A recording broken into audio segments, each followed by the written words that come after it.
are very excited on the first day. I want to thank everyone for coming to the 2024-25 school year.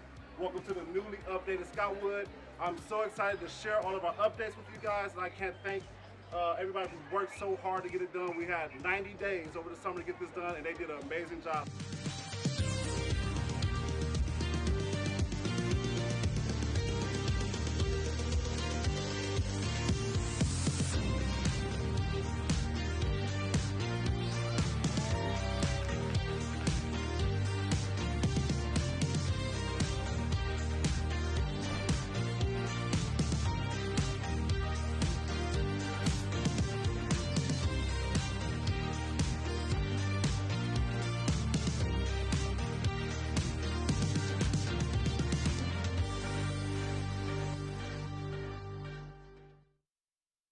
Hi, I'm Ansley Stevenson, Capital Improvements Project Manager, and we're back at Mifflin High School. Teachers have returned today, and we're here amidst the hustle and bustle of teachers unpacking and setting up their rooms. We wanted to take you on a guided tour one last time to see the finished product, so come along.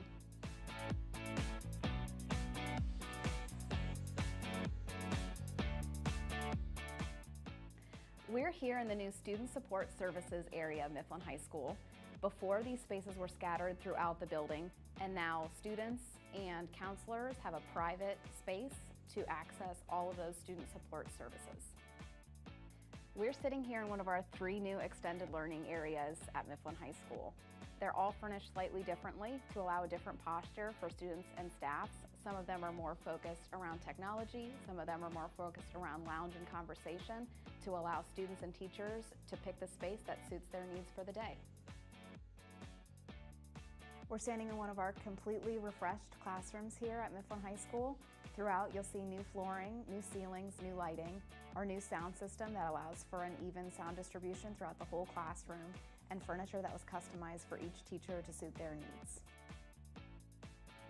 Looking at the refreshed auditorium space, you'll see new seating, new theater curtains, new lighting and sound system to support our next big production here at Mifflin High School. Here in the relocated weight room at Mifflin High School, we have combined the weight room and the health classroom. So you'll see state-of-the-art, new weight equipment combined with flexible furnishings to allow us to use this space for after-school events, as well as after-school weight and strength training. Moving into the art and construction technology spaces, which were both refreshed here, you can see in the art room, we've got completely new seating for 72 students, which supports both of our art classes. We've added a lot of built-in cabinets to support all of those art materials needed to do all of the different studio functions for our high school art students. Looking at our construction technology space, you'll see a brand new dust collection around the perimeter. This will allow us to keep a safe, clean environment to teach our students the critical skills to become part of our modern construction technology world. At this project, we left no stone unturned. As you walk through the building, you will see upgrades throughout. Our hallways have been completely painted, upgrading with new ceilings and new lighting. Our cafeteria space has been refreshed, all new furniture, all new flooring, and all new lighting. Our brand new gymnasium space has been equipped with everything we need for the next big game. We have new bleachers, new basketball hoops, and a completely refinished gymnasium floor. When you walked through Mifflin High School last school year, it was a dark, outdated, uninspiring space for our young learners. When you walk through this year, you'll see a bright, refreshed space that allows our students to dream big and achieve more this school year and many school years to come.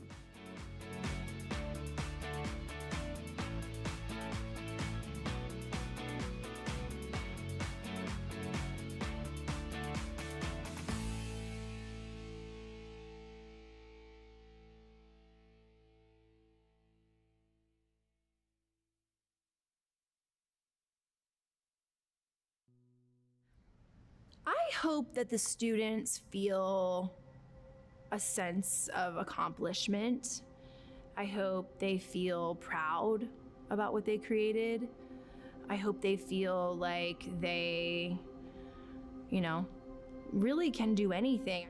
I want to dance for the rest of my life because I've been doing it up until now, so I still want to do it forever. You taught me this in Dance 1, that dance is like a universal language. And over time, I've really realized that My role here has become not necessarily teaching them about the art form of dance, but using dance as a way to understand yourself in the world. And when you understand yourself, then you are able to do more. So I can say personally, the connection you have with your students and that you want them to do better. You want them to push. You don't want them to fall like under any category. You want them to push forward, and her sense of being a community. I'm about to cry. You can really see that. You know, you want to be a community and you push for that. You push for your students so they can have a community. I told you dance ensemble is family. So you push for that. You push for the family. You push for us being together, even though times may be hard, you know, the being there, present in time and space, was really something that I appreciate. Life is gonna go back to normal, and what you gonna do when you look back from 4 years in high school and you know you didn't still push yourself? Enjoy the moments, enjoy what you have, like be here, like be grateful for what you have, because like we couldn't have done this, we didn't have to do this, or like we were probably wouldn't be able to do this. COVID kind of makes you do things you don't want to do, or like forces you outside of your comfort zone a little bit. Be open, be different. It's okay to not just think everything's gonna be one way. It's okay to change. I grow every day, so it's not like I'm just stuck in one position. I've learned a lot about myself through this whole experience. It takes confidence to be a leader, to be able to step out in front of people and say, you know, this is the way that this should be done. Because you have to be able to take criticism from people that doing that as well, because everyone's looking to you. If you ask for things, if you are open and you're willing to like put yourself out there just a little bit, that things will come to you. Challenges do not change who you are. They reveal who you are. And what this has revealed is that during this time of great challenge, creativity still happens. Creativity still emerges. And that has been a very cool thing. So this challenge has not changed who we are, it's just revealed who we are.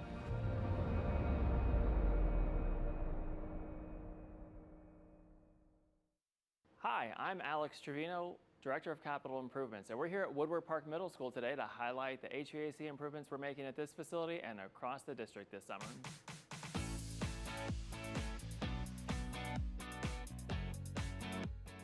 So this summer's work is focused on our middle school and high school auditoriums and gymnasiums. Here at Woodward Park, there's brand new air conditioning going into the gymnasium, and then we are replacing the unit that was already in the auditorium because it was quite old. And so while we were able to improve air conditioning in our traditional classrooms before, we had not been able to make those improvements at the gyms and the auditoriums. And so recognizing that they are very much classrooms as well, and part of our Students' Day, we're really pleased to be able to make those improvements as well this summer.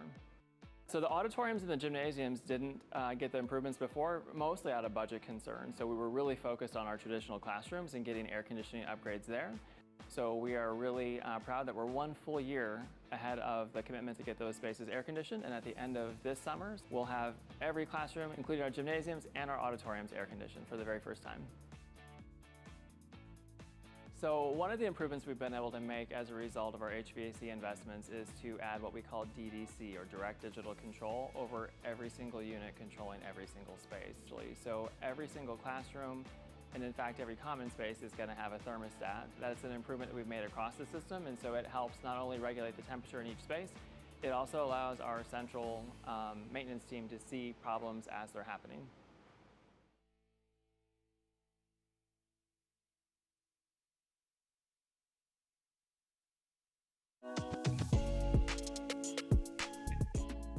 The record last year was 3-10 because we only had 5 players, and the record this year is 7-9. We was gonna make a team at Lynn McKinley if we had a coach or if we didn't, and we're having people come to our games to come watch us play. Share the ball a little bit more now, and I actually see the team as like a sisterhood. To go into an actual program that does have those type of losses, you feel like there's no expectation. And I've seen from previous games that I had looked at that they actually were talented. Araciana, she loves to get buckets.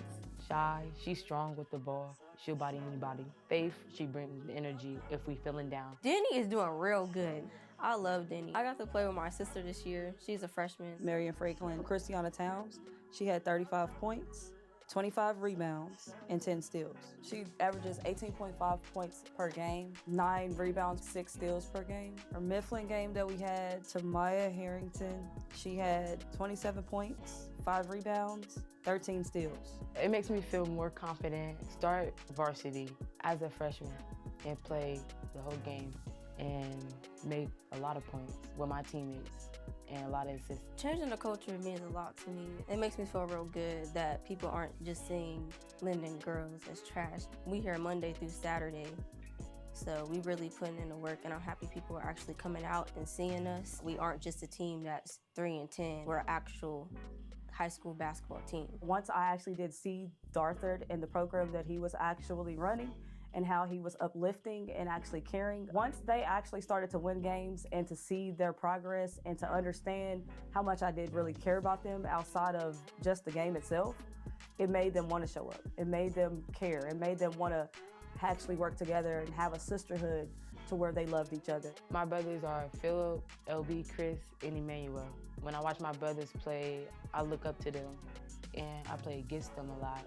So it makes me a little tougher to play against girls. The town's name is very strong in the community, and she's living up to her name. My goal for Linden McKinley is to win more games and set an example for little kids. Being a senior is pretty bittersweet that the program is just getting together, and I'm about to leave, but I'm happy it got together. Coach means a lot to me. She is actually my NOACAN advisor, so I be in her office a lot. Miss Crenshaw, she makes sure I make it to individual workouts, things I need help with to be better. She set up some team bonding for us. We do a lot of stuff on and off the court. I do enjoy playing against East since they are our rivals. I have fun playing against Kennedy from Centennial, Kayla from Centennial, Layla from International. For college, I would like to study stenography. College coaches should recruit me because I feel like I'm a good leader, I'm a good listener, and I have good discipline,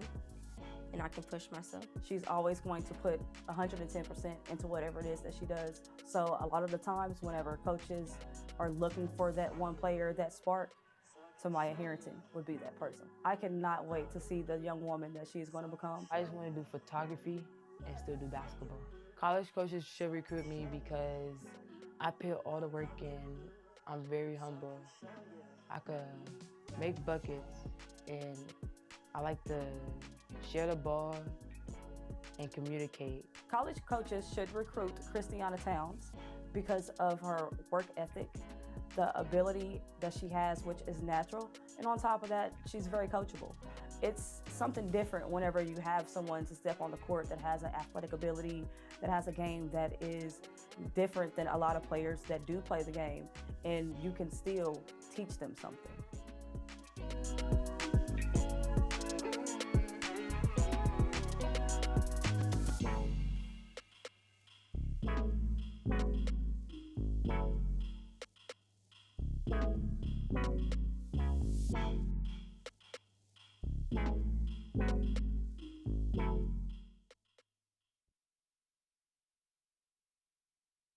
My name is William Stinchcomb, and I've been with Columbus City Schools for 23 years. My name is Mr. Dorsey Birdsong, and I'm a safety and security specialist. My name is Anita Roman, and I am a Columbus City Schools bus driver. My name is Samuel Gonzalez. I'm a food service manager currently at Briggs High School. I know that if I'm not there every day and on time, you know, that student may not have a ride to school. And that weighs on me heavily. And I take pride in knowing that my students can set their clock on me. I'm always, it takes a lot for me not to come to work. It's important to come to work every day, be on time, because we may be the only way that student gets to school. Seeing the kids years later and having them come up to me and say how thankful and grateful they were and happy that, I kept them safe. But it was awesome. You guys did an amazing job. Thank you. Yeah, it's always fun to do something not serious for one night. Yes. Yeah, my mother-in-law, she can go with HGTV 24/7. Call to order the Policy Governance Committee of the Columbus City School Board. Carl, would you please, or Mr. Williams, would you please help us call the roll? Ms. Ingles? Present. Ms. Adair? Present. Mr. Cole?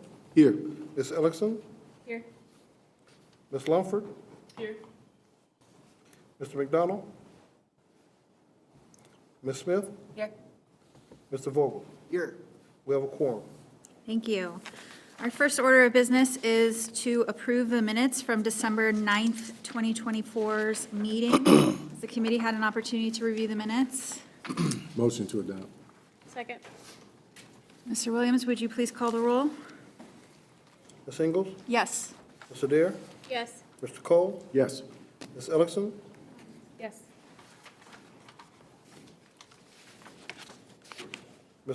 Ms. Smith? Yes. Mr. Vogel? Yes. Motion carried. Thank you. All right, so we are going to move into our first policy for consideration and discussion, the development of a potential AI policy. This is an issue that had been brought to me by one of our librarians over at Fort Hays as a potential issue that our district needs to address and really think through. And so I have asked Ms. Johnson to come and present to this committee what it is that she shared with me and what it is that we as a committee and our Board of Education should be considering in the realm of the AI. After she presents, we'll invite up Mr. Lockhart, who is our CIO.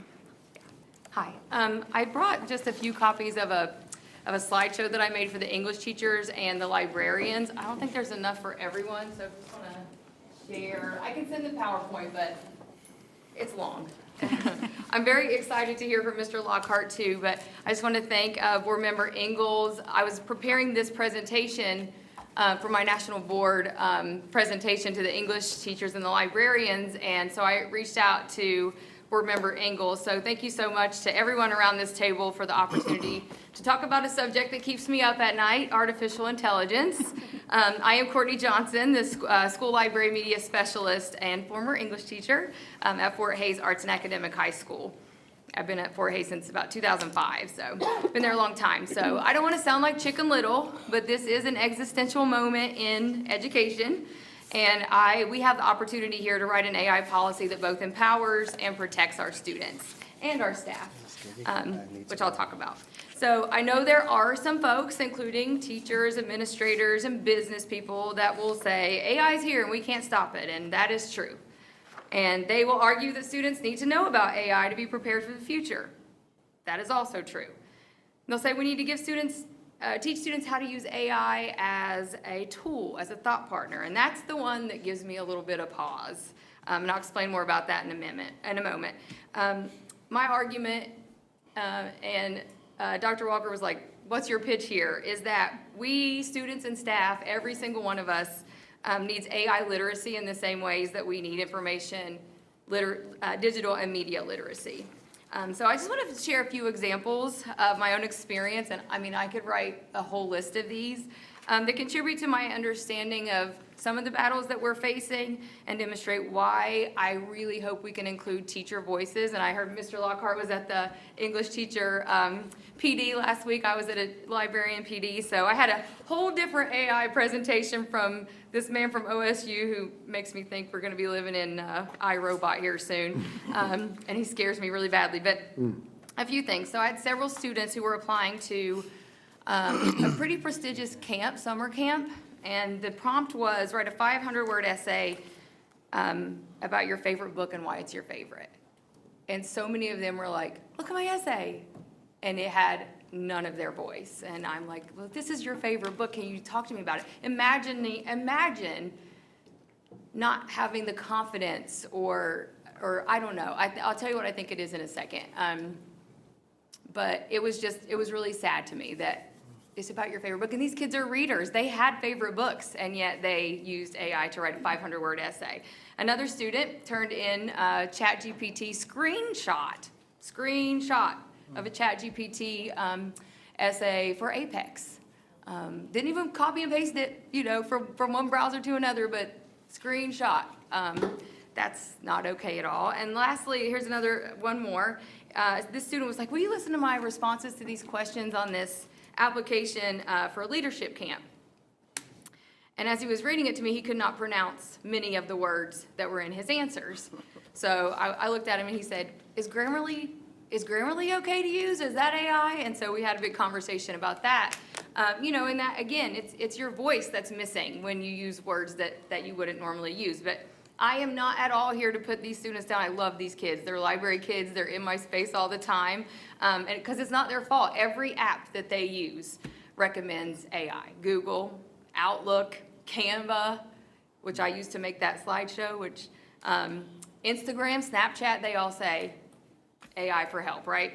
And so I do believe, though, that our students are capable of critical reading, writing, and thinking.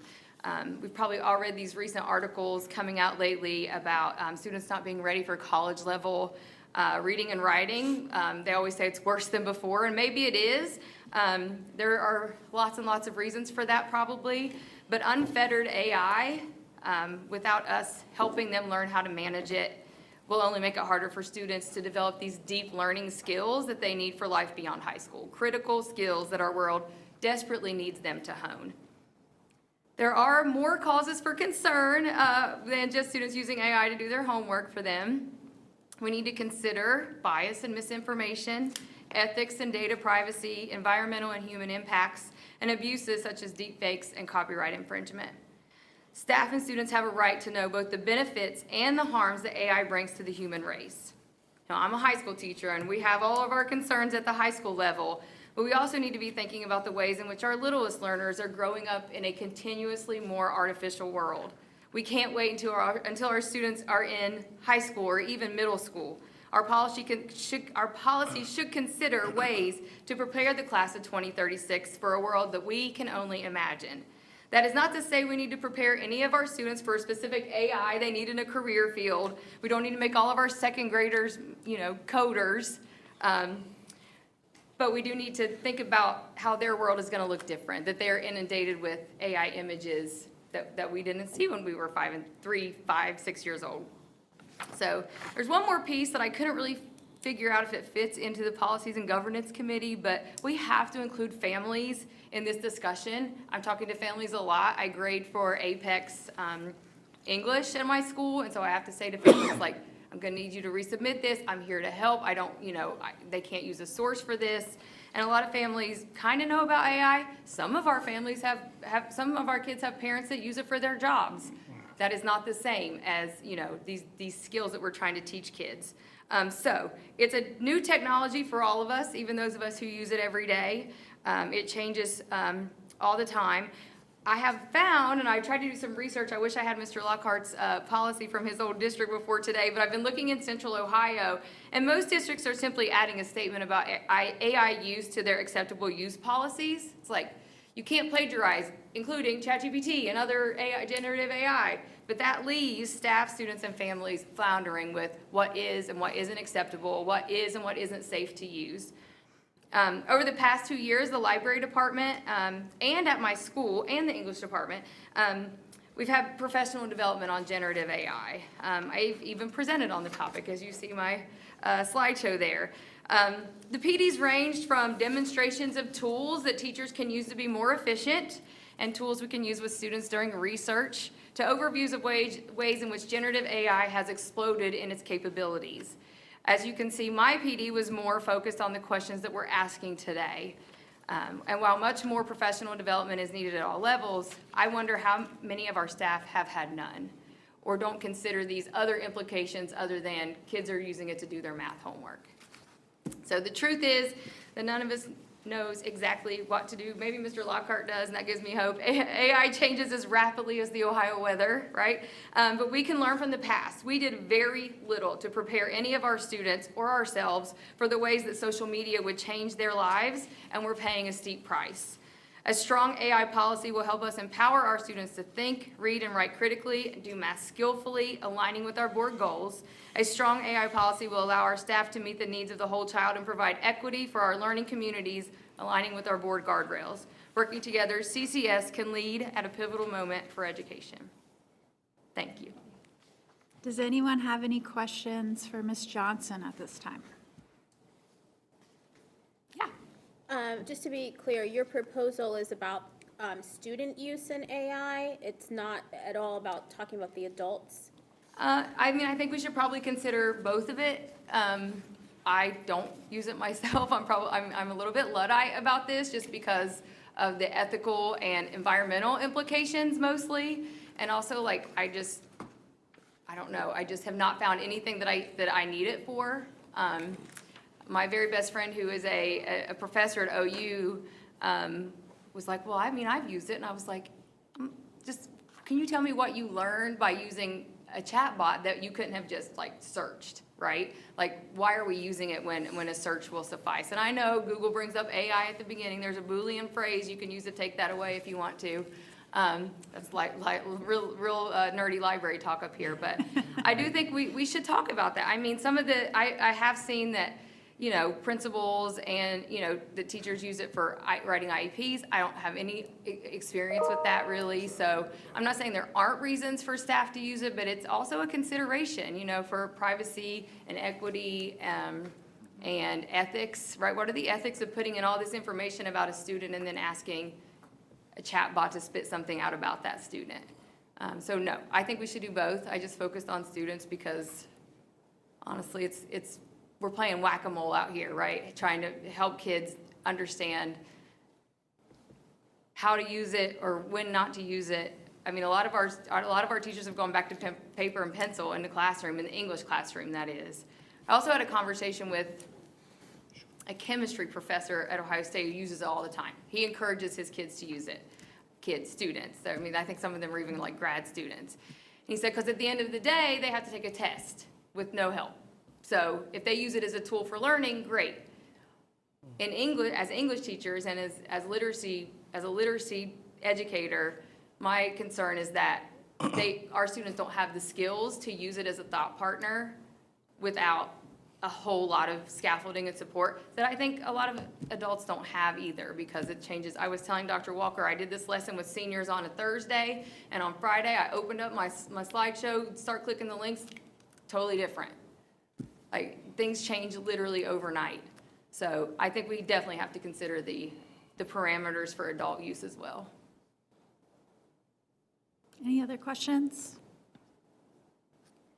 All right. Well, I would love that, Yep, Madam go Chair. ahead. Thank you so much. I would love to have the opportunity to see the policy that you mentioned having, because I'd love to learn a little bit more about what the guardrails within that language that were established. You mentioned a few that we wouldn't prevent this as a resource to promote critical thinking, writing skills, that kind of thing. But I'd love to see it and see how we could think further about it. Thank you, Madam Chair. Lisa?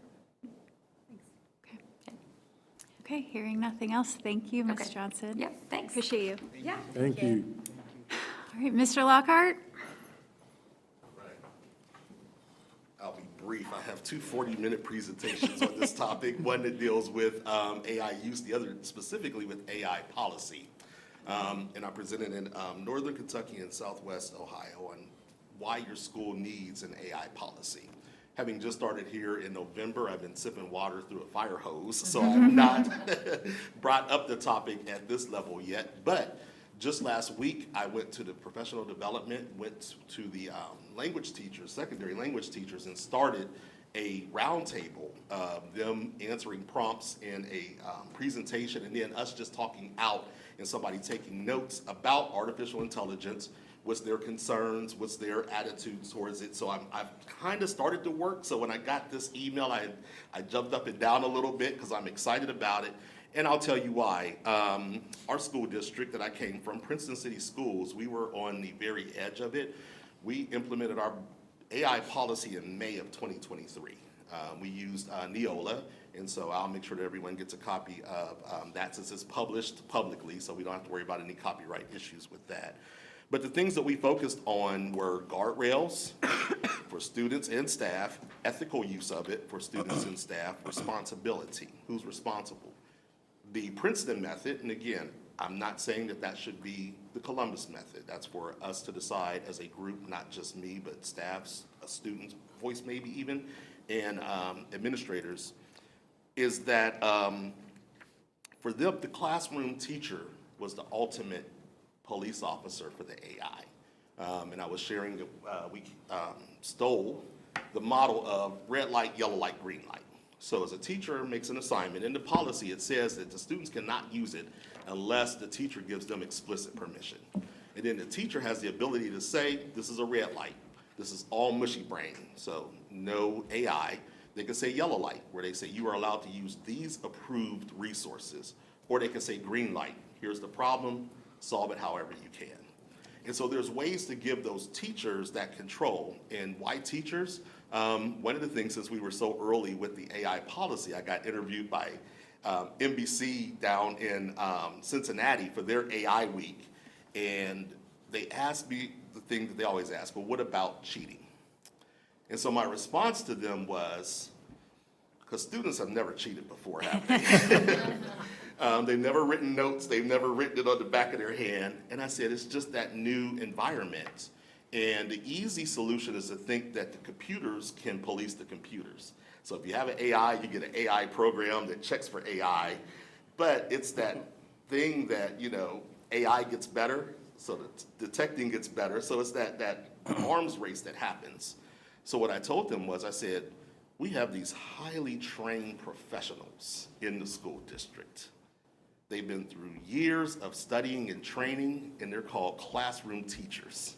And they're the ones that best know those students in their class. So if Johnny on Friday is performing at a 4th grade level, and then on Monday turns in a homework assignment that looks like it was written at a collegiate level, I said that classroom teacher is our first level of knowing who their students are. And because they always are working with those students, we give them that responsibility to make sure that that student gets 1 year's worth of learning during that 1 year of school. 1,000 hours if it's elementary, 1,050 hours if it's high school, at least for now. So that's my thought, my view of it is that AI is here. AI is the new internet. When the internet first came out, people were afraid that students were going to find papers online and turn them in, and they did. And we found ways to deal with that. AI is the new social media. You know, we went through a lot of consternation of how we trained our children to handle social media. They are digital citizens now. And so it's our responsibility to make sure that they're fully capable of being a responsible, ethical, digital citizen, and that's going to include the use of AI. I think the reason that we have a policy is that we put guardrails around it and say this is what's acceptable, this is what's not. It's that old adage, laws are made to be broken, unfortunately. But if we've not told them what they're not allowed to do, it's hard for us to hold them responsible if they do something that we've not said that's outside of our boundary. So that's why I would encourage and recommend that we have a robust AI policy, is so that both of our students, and I've not talked about it, but the policy also does talk about staff also, ethical use of AI. For staff, if you're using AI, a lot of us learned it in college, you cite your source. You know, prompt entered on, and they have APA ways to cite AI. So I think those things can be part of our policy, where it gives us the empowerment to teach, to learn this new thing that's coming along without stifling them, but also without just sending them out into the wild and say, go for it. And that was all I had. Thank you. Are there any questions from the committee? Mr. Vogel. Yeah. Well, thanks for your presentation. I was curious about something that Ms. Johnson and you both spoke about, which is sort of like how to include in a policy something around sort of the proper, I guess, digital literacy around AI. Can you speak to that, whether there's anything in the policy that you're talking about, or any recommendations or thoughts you have about how do we include in a policy some kind of way to help support like literacy of understanding what AI tools are and how they might be impacting us? Sure. And again, this is from an individual lens. I think policy is a challenging place to put those types of definitions. I think policy is more to build the playground as opposed to actually building the structures in the playground. I think that that's that extra work that comes along, because I promise you, it's going to change in the next 2 to 3 years. The tools that are out there, which is why I'm bothered by people putting specific things like ChatGPT or Gronk or any of them, it's going to change. So I think as we're teaching our students how to be digital citizens, I think it should include AI. I think it should include safe email practices. I think it should include social media practices. So as opposed to just focusing on that, I think that should be part of that education that we do, and not necessarily the policy that we create around that education. If that answers your question. That does, thank you. And it's a good question, because there's a lot more work that has to be done. Yeah. The policy is the first step, not the end. Board President Cole, did you have, I got you right while you were drinking water. Did you have something? Yes, so I love how you talked about the playground concept and not necessarily building the amenities on it. But do you think that a portion of that playground, or does any example of policy you've talked about incorporate what the superintendent shall do from an administrative guideline perspective about professional development? In essence, ensuring that the educators, not just the kids, that the educators themselves are, professionally developed in the ethics, professionally developed in the various aspects of how to responsibly be citizens in this space? Yeah, I think that's a great question. Again, I won't take all the credit. Neolo is the one that created this, and as well as the administrative guidelines. So they've done some of this work already. And as the CIO, I always try to use real-world illustrations, so I'm not techno-babbling. That's why I use playground, because again, I think, when we think about a playground, we do a couple of things. First, we define what the edge of that playground is. And depending on the environment, we have a couple of different solutions. We either tell the kids, that's out of bounds, you're not allowed to go there. Occasionally, a ball will go flying over there, and hopefully they'll ask for permission to go get that ball. Other environments that may be downtown area like this, we actually put up fences. So that way, the ball is not gonna go out of that. And so I think that's the kind of work that we have to do as we're developing this AI policy, is decide whether we wanna put just barriers on the ground, or we wanna put barriers that actually wall persons in. So that's kind of the technical version versus the guidance version. And again, that's where the hard work comes in. And I think that's part of my responsibility, working with the administrators, working with the teachers to figure out what all of those details are of how we then construct that playground. But I think we have to have a policy that says you're allowed to play in this AI space, but these are the things that you're not allowed to do. And once we have the thou shalt nots, then we can go to the here are the recommendations, love your neighbor as yourself, more of that meat of what it is after the, sorry for the illustration, but I know you're a religious man. So after the 10 Commandments, then we give all the really, good stuff. Okay, you should love your neighbor, you should do good unto those, and not just the thou shalt nots. But the thou shalt nots usually come first. Okay. Any other questions from the committee? Well, thank you, Mr. Lockhart. Thank you all for your time and your thoughtfulness towards this. So we are excited about both of our presenters today sharing their clearly vast wealth of knowledge with us. And I'm hoping that Ms. Johnson and Mr. Lockhart will help spearhead a task force of sorts to just try to get the ball rolling and get some feedback so we can start to put pen to paper and start to think about how we might want to move this work forward. And if you don't mind, I might also ask you to just come to our next board meeting, or our next policy and governance meeting, just give us an update on how the work is going. And certainly, I'm interested in being a part of that team and process, and we'll poll our other committee members to see who else might want to participate in some of that. All right, thank you. All right, so we are going to go ahead and move on to policy 7105, which is the closing of school buildings.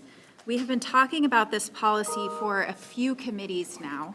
And at our previous committee meetings, we have discussed some of the snags or difficulties that we have faced because of the policy, some of the things that felt limiting for the task force when they were working through their work this past spring and this past fall, some of the things that our administration expressed they felt a little limited on, and some of the areas that our community has expressed an interest in us not only more clearly defining, but really thinking about.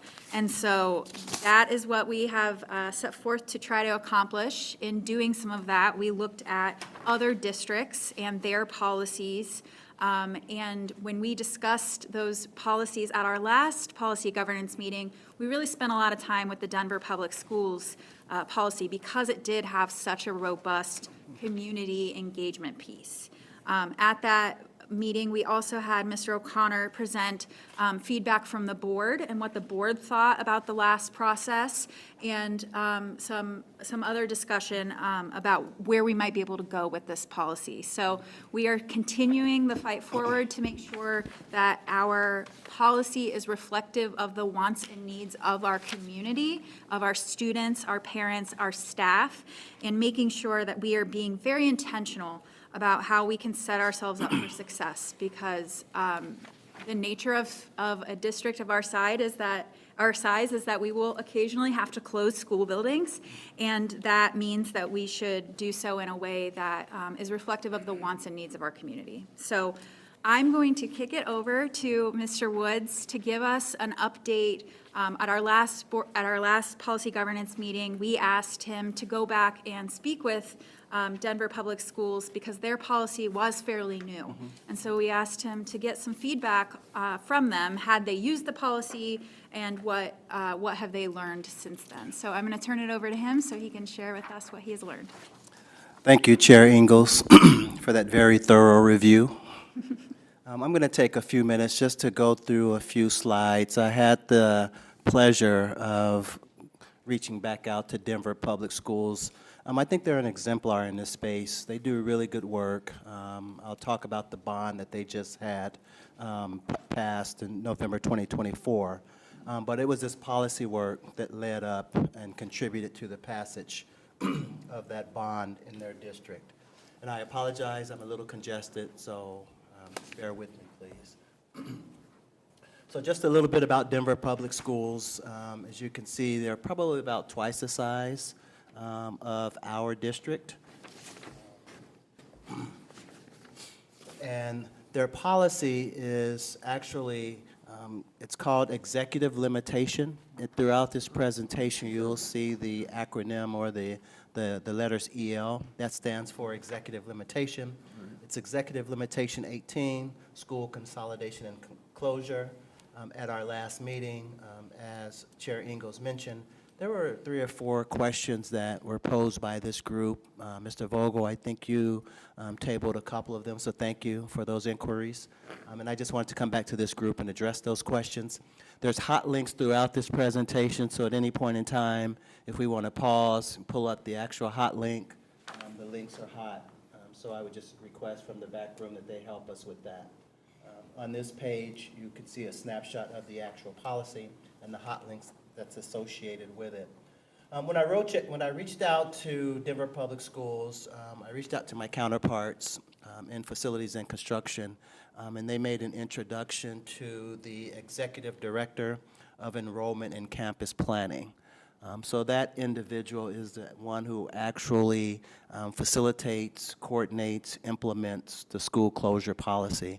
And it was a really good conversation with the status of that policy. As you can imagine, prior to this new policy, Denver Public Schools had tried to close schools, consolidate schools for 4 consecutive times, and it failed 4 times. It's not uncommon in school districts when you have those tough conversations about school closure and consolidations that you don't necessarily get the community support behind you. So they wanted to make sure that they focused on the policy. The board made a really hard pivot. to focus on establishing what I believe is a cogent policy around school closures. And then they really empowered the superintendent and the administration to implement the school closure policy and plan. The original policy passed on June 2024. It was revised in August, and the revision was actually to provide some flexibility to the timeline. So you're going to see some language specifically under Guardrail 2 that talks about the amount of community engagement that should occur with the schools. And I highlighted here, and they were very non-prescriptive because they wanted to provide ample flexibility. And this is what was needed in their situation. But the two things that I want to call out is they identified that there needed to be conversations at both the regional and the schools that were impacted level, and that need to happen a minimum of one time. And then there also needed to be at least one in-person or virtual meeting. So very non-prescriptive. I can tell you what resulted out of that was approximately 20 engagements. There were 5 regional meetings. There were meetings that the board attended each of the schools that were being impacted, followed by the superintendent attending each of the schools that were being impacted. So although the language was very non-prescriptive in the policy, there was actually a high-touch community engagement process that followed this policy language.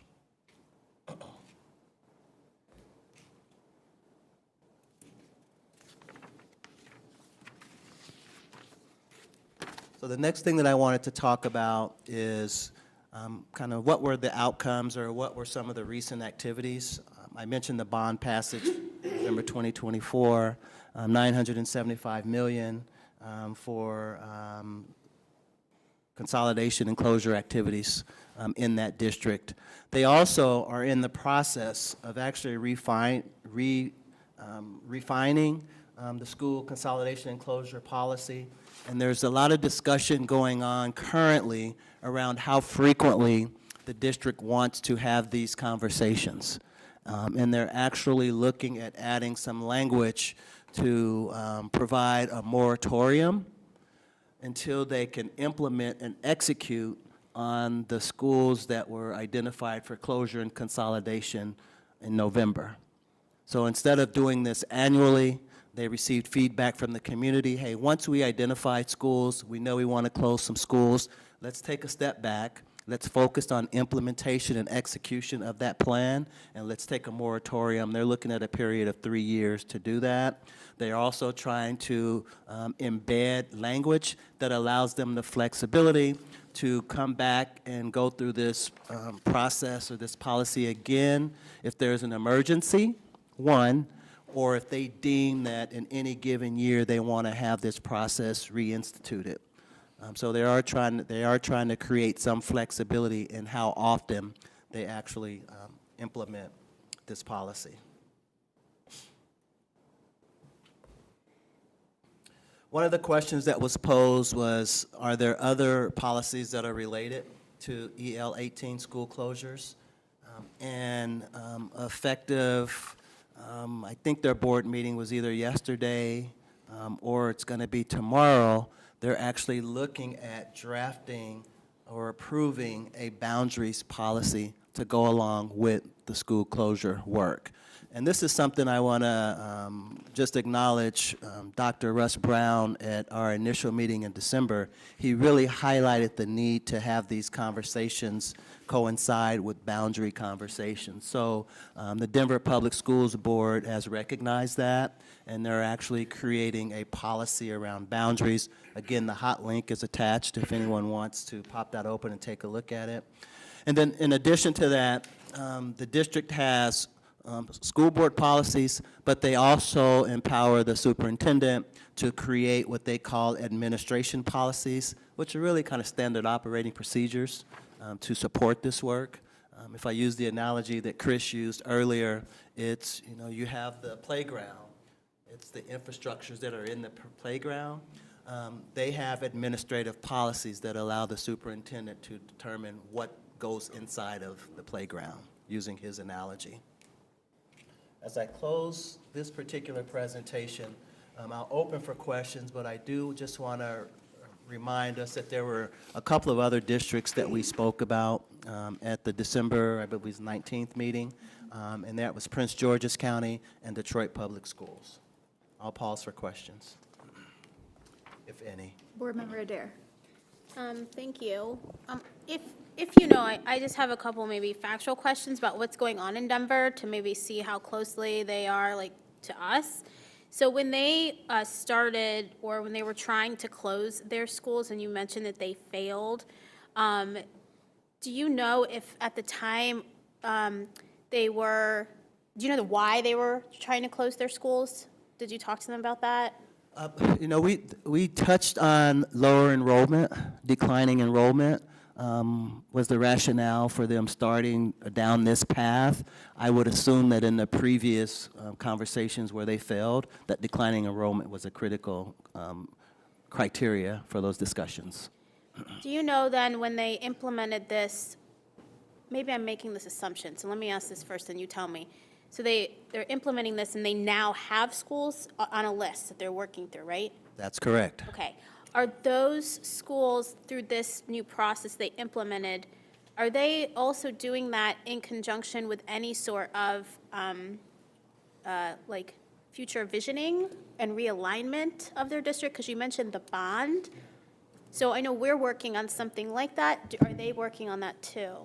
Well, in my conversations, we discussed there's kind of two aspects to this work. There are school closures and consolidations, which require a board vote. The board approved, I believe it was 7 or 8 schools, split evenly, I think, between elementary and high school.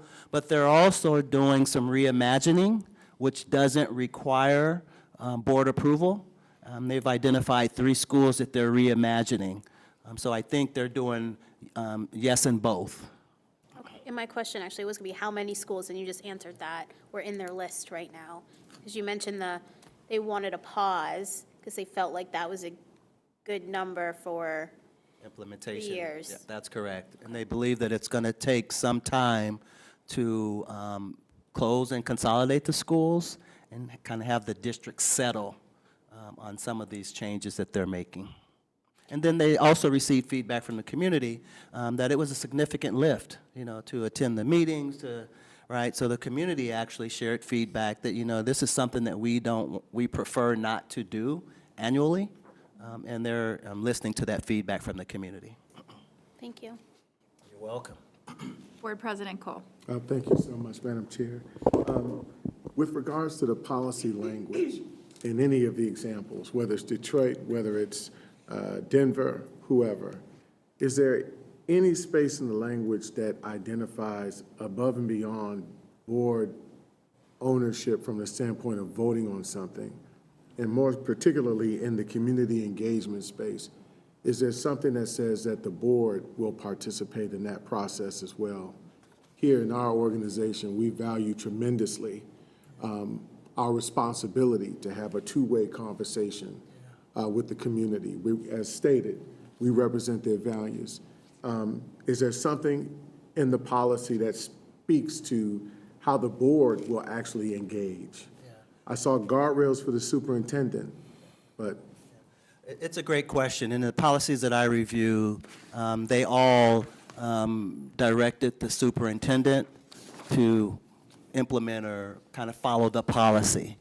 However, and Denver is a great example, when you get into the actual administration or the implementation of the policy, when they did that during their planning process, they identified where and when they would want the board to engage in community engagement. So they were part of the implementation and administration plan of the policy, but there wasn't language specific to the policy that said the board has to be involved in X amount of engagements or anything of that nature. That was part of the administration and implementation planning piece. Thank you so much. Madam Chair, I think I think it would be important for us to at least explore that, because I know at some point in time it's going to come up at the board table. Yeah. Thank you. Other questions? Seeing none, thank you, Mr. Woods, for your presentation and follow-up. I think it's been very helpful for us to see examples from other districts and really hear how other districts that are using similar models of board governance as us, how they are working through some of these matters. So I sent the committee a draft, which you all should have in front of you. That is my personal attempt at trying to take what our current policy says and integrate some of the community feedback pieces that we had discussed that we may like to see in a policy for this district moving forward. And so this is by no means intended to be a perfect product. It is by no means intended to be a final product or even a resemblance of a final product. But it was an attempt to try to put words on paper. And I want to walk you through this policy, kind of explain where things came from.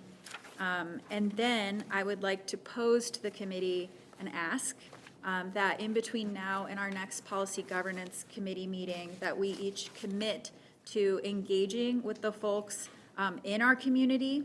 I will also ask the same of our community and engagement committee to assist us in some of that work and plan to go to their meeting in April to present on this and make that ask there.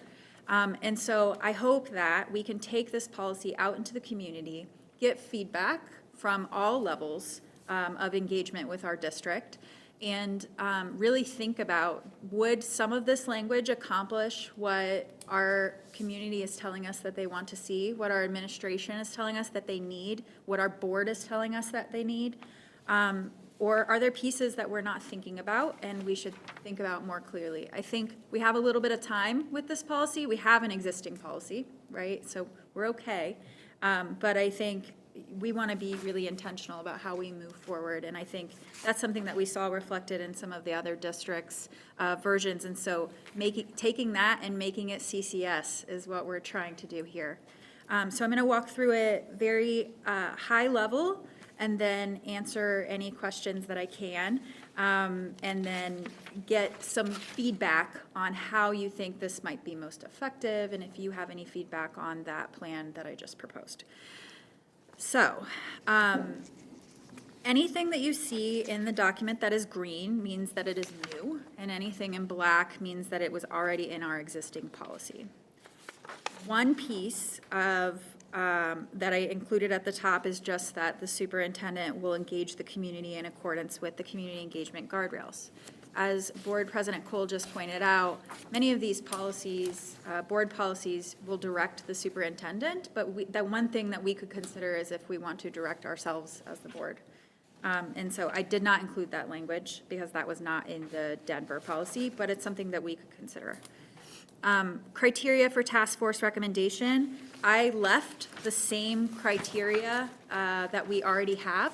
We've had discussions in prior policy governance committee meetings about, do these criteria make sense for our community? Are they relevant for today for analysis? And the only thing that I have added is in section B, capacity.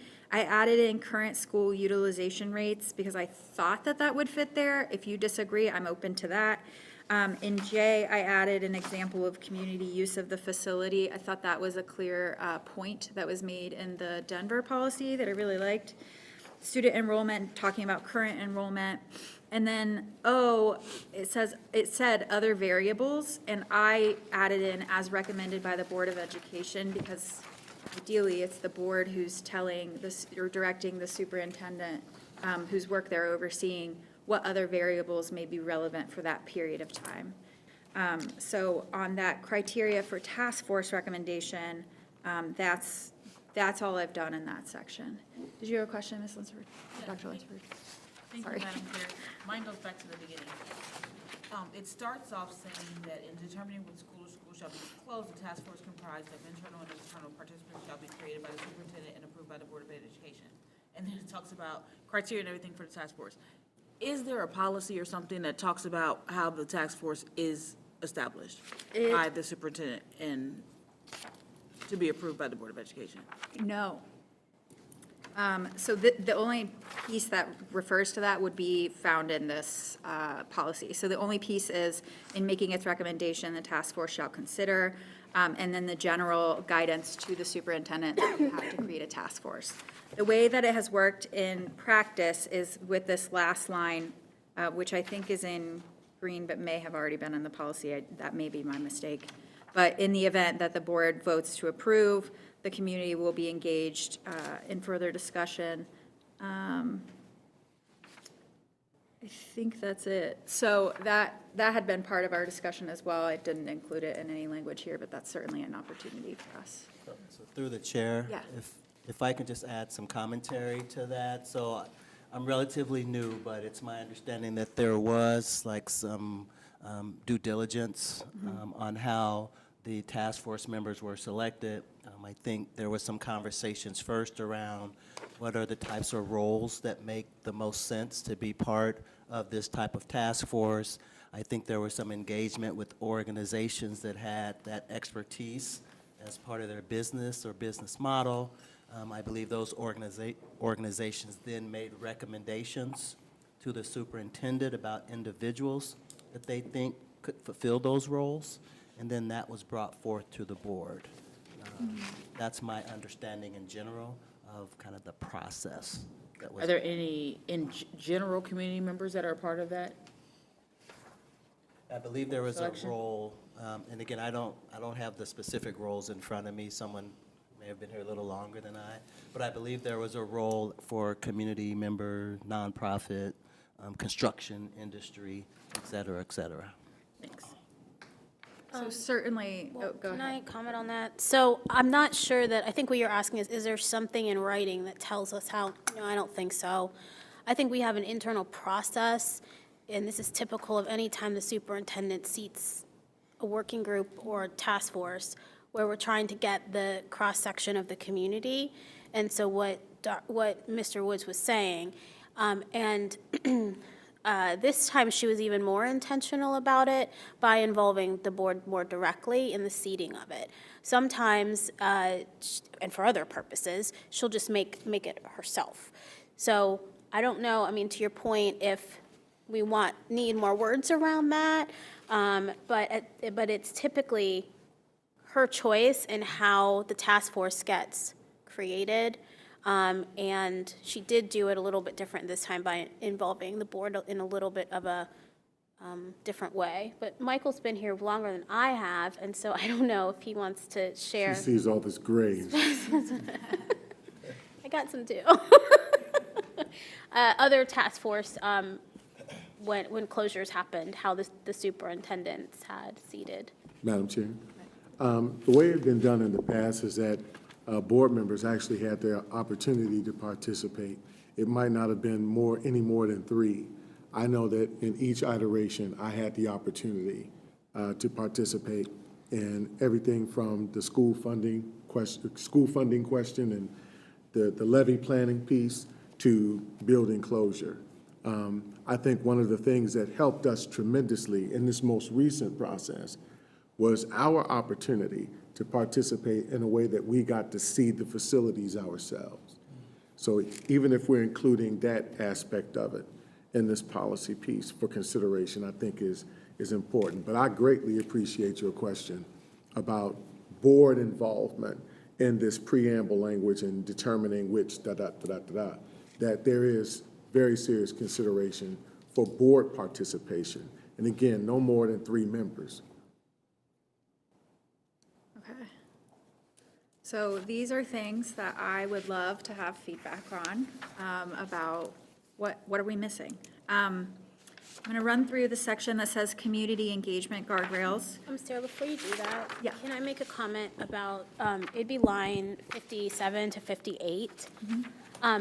This allows the committee to balance these factors, but even this last time, it's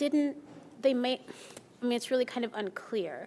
But when the recommendations came and we asked what were these factors, there was only like 5 that they really honed in on, which is, I suppose, okay, but I'm not sure if that's what is meant or contemplated by a full balance or an overall balance. So I'm not sure that every factor in that moment in time needs equal weight, or what would be more important. I think they do need the ability to kind of have flexibility, but it was also not clear when the committee always came out, like, what was it that they actually made their determination on? Yes, thank you for that. So that is something that we could consider. Do we want different language, modified language on that issue? The community engagement guardrails, if you compare to the Denver policy, is very similar. However, I will note that they required at least one in-person or virtual meeting conducted by the superintendent. Here, I changed it to say in each of the district's regions, because I thought that it was important, even if the schools that were being considered for closure are not located in that region, it's important to get out into our community where they are and talk with them about what we're doing. So that was the intent, my intent in including the district's regions.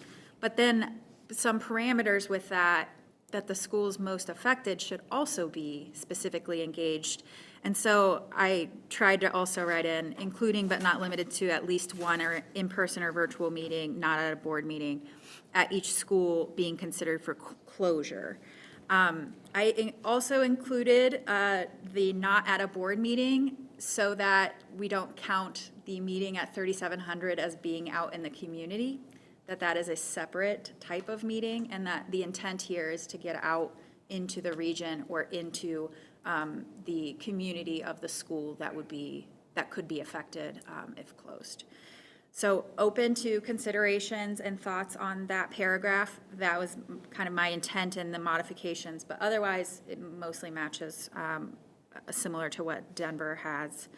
Can I have a? Yes. I like the add to the regions. I wonder though if it should be based on the current enrollment of the, like, maybe it's not every region, but it's where the families at the school are, if that makes sense, because we know that most of our schools do have families coming from all over the city. So maybe it's based on actual data about where or what regions, because maybe perhaps just for staff efficiency or time, it maybe doesn't make sense to go to Region 1, for example, because it's such a small population coming from Region 1. It could be they have to go to all the regions. I don't know. If there's some sort of benchmark that looks at where the actual families live. I think that's a good question and consideration that we should take into account. Okay. This next section is a combination of what was also in their policy. At a minimum, the superintendent shall discuss the following during the community engagement meetings. I think that it's important to write this out specifically because just because the task force takes certain considerations does not mean that is prescribed to be relayed to the community. And so having some direction about the type of information we would like to be presented to our community in these community feedback meetings, I thought was really interesting that they had included, and so I included it here. Most of it matches the language that they used. However, there are certain things that we use certain language in CCS that may be used to describe, in a different version of words, to describe something like ELL. Some schools say ESL. Some schools use a different term. I don't even remember what Denver's was, but it was the first time I had ever read the phrase. So, you know, I changed that obviously to say locations of ELL programs within the region. I think that was the majority of the changes in that section. And then also some additional elements around parent and student engagement, board engagement, and general community engagement will be found in the next section. And a lot of that, again, was similar to the language that Denver used, and I liked a lot of that, so I just kind of kept it the same. If there are more things that we need or things that are in there don't make sense, then that's what we need to discuss and talk about. And then I think at the last sentence is, in the event that the board approves the superintendent's recommendation to close a building, the community will be engaged in the discussion of future utilization of said building. I think that that is interesting that that was in the Denver policy, and it's certainly something that is worth discussing. If there are board parameters, I know President Cole mentioned that our board went out and saw the schools after the recommendations and really went through them and talked about them, and that helped us make the informed decision when we ultimately took the vote. So if we want to prescribe something like that into the policy, I think that all makes sense. Board President Cole. If I could quickly add to what I appreciate about what Denver did specifically, and I love how you mentioned executive limitations. Columbus City Schools, prior to me becoming elected, I sat on the committee for board monitoring, and that was tied to their policy governance model. That was a model that this district had at that time. And there were, I want to say, between 13 and 15 executive limitations that the superintendent had to honor. The point I'm making is that it's tied to their policy governance model. So I'm going to use a very technical term here that's tied to us, student outcomes. I think it's really important. What I see in a lot of the language are the inputs, the things that the superintendent otherwise is going to make sure is given to students in need. But I think one of the things that we should consider that helps give clarity about how any building we keep is going to be used, how we're going to provide pathways. It provides very technical guidance in a way that helps the superintendent. It's if we also are thinking about this from a student outcomes focus, from a student outcomes perspective. I know that at the board table, these are things that we're going to take into consideration and ask about. What is the impact of closing this school going to be on the outcomes of students? There is the possibility of a cascading effect when you close a school, when you consolidate a school. There's cascading effects to that. We just want to be sure that it's student outcomes focused governance. That should be something that we consider in this policy. I hope I'm making sense. Yeah. I remember Adair. I agree with that. I think that too, we are starting to think about and work on another term called academic return on investment. And I think that is part of a reason why we would be closing a school in a realignment consideration. So I'm not sure we're ready to actually put it in right now, but things like that should be, our community should be informed, right? To President Cole's point, you know, the things that are governing us should be very clearly articulated to the community about why we're closing or consolidating or realigning, whatever we're doing. Also, I wonder if there's any elements from when we use Dr. Green's model that might be added in to some of these considerations. And I do want to 100% second that, third that point, that I don't think any seated board member should vote without going into schools and having that firsthand experience. Like, that was the most powerful thing to me, walking in the buildings. Question? Yes. Thinking about the experience families have when their schools change. I mean, a lot of families decide where they want to live based on what school is near them.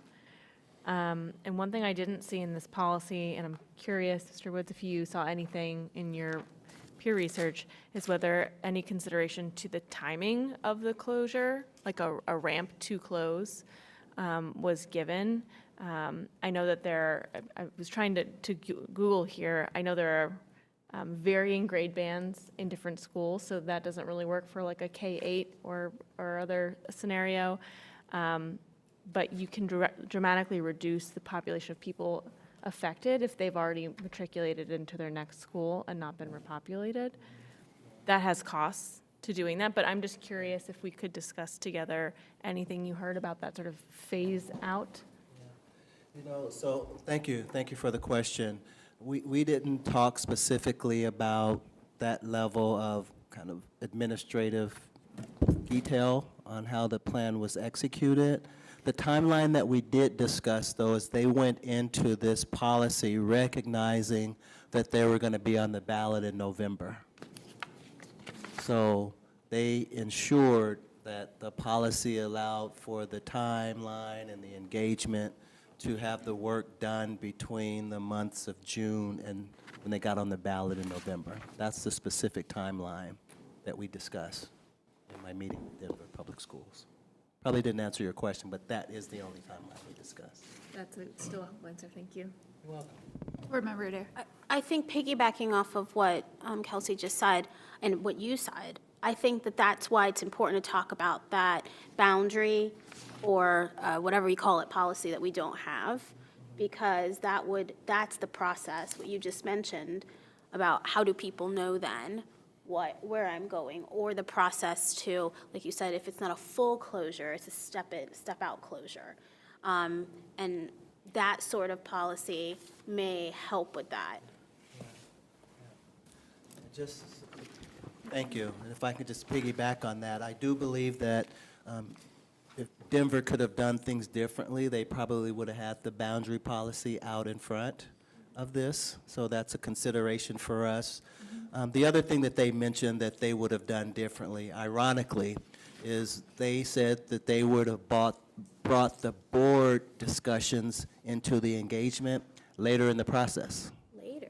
Yeah, because what he specifically said to me is the early engagement processes were really specific, detailed, a lot of deep questions that the superintendent and the administration could answer, but it was not, it wasn't right to put the board in a situation to try to address some of those details about programs and those types of things. Later in the process, the community had got on board with the changes, and the conversations with the community weren't as detail focused, and they thought that that would have made a better situation for the board to interact. Higher level. So just sharing that information. That's a really interesting take. Yeah. They didn't do it that way, but if they did it all over, they have the board go out first, and then they have the superintendent follow. And they said if they were to do it differently, they would swap that. And these were for the 7 schools that were impacted when they were doing school visits. More detailed questions at the beginning, later on in the process, community had a better understanding, and it was less details around the programs and those types of things. Makes sense. Mr. McDonald. I just had a quick question regarding the task force recommendations. I wanted to be sure that the task force is only focused on the closures and not consolidations, as consolidations are mentioned until line 70 with no oversight on the superintendent.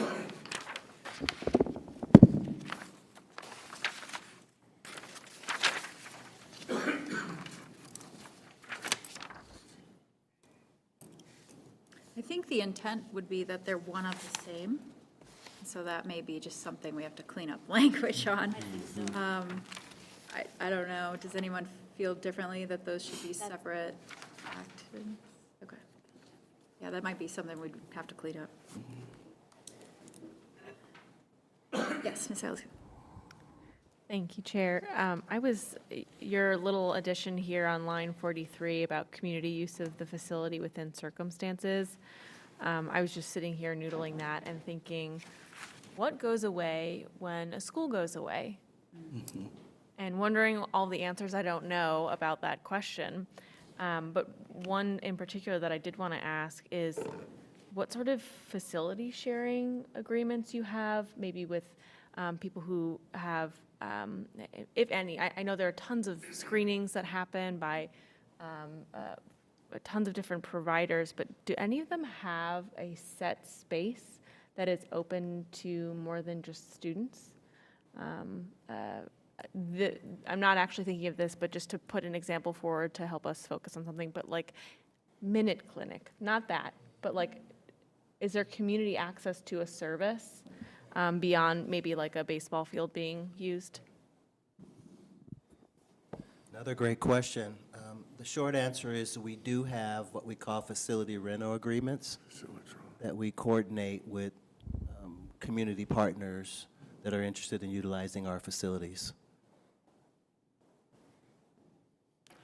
Thank you. So just thinking about, is there a place to, a way to leverage partnerships to find other homes for those where it's not even more of a loss to the community while you're focusing on what you need to focus on. How can those operations find new homes where the community doesn't feel that level of disruption from them going as well? I mean, and the importance of your question, right? Because when we talk about equity and when we talk about systemic issues, the schools that may likely be consolidated or closed are gonna hit impoverished communities more likely, right? So how does that impact the neighborhood? And what role did that school play? And how do we ensure that whatever that huge thing that might end up being missing doesn't go missing? And how do we work with CBOs or other facilities? And does that become part of the policy, right? Does it become, these things have to be taken in consideration before a school can even be consolidated or closed? It has to be, is this available? Is this available? What are the procedures for those expressing interest in that building? And is it to the best benefit of those in that neighborhood and stuff? Great question. Yeah, I think one thing that struck me when you both were talking about this is when we went on our tours, we saw a lot of Head Start in classrooms, or there was one school where they're in a modular right out on, right off the playground. And so thinking through those types of things. Also, we have a lot of partnerships with entities that are around the school. And so Linden Elementary, I'm thinking of particularly, is right there next to a rec center and shares a field with one of our other schools.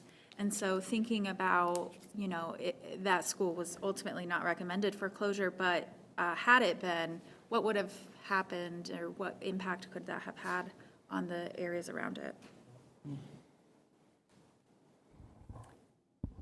Any other questions or thoughts? Any questions? Okay. So one thing I do want to ask the committee is, do we feel like we can try to get out in the community, get some feedback on this, do your best? And then what do you all think, I would like feedback on this, is the easiest way to collect this information? Would you like me to create something like a Google form that information could be uploaded into? Do you have any suggestions about how we might best go about this? And so that when we come back to our June meeting, there's something to report out with accumulated data and information and feedback. What do you all think is the best way to go about that? Certainly a central landing spot for the information that's protected. Where's our CIO? He's gone. I can still talk to him after this meeting too. Are you thinking, Madam Chair, are you thinking like a QR code that we would share and people could log on and submit information?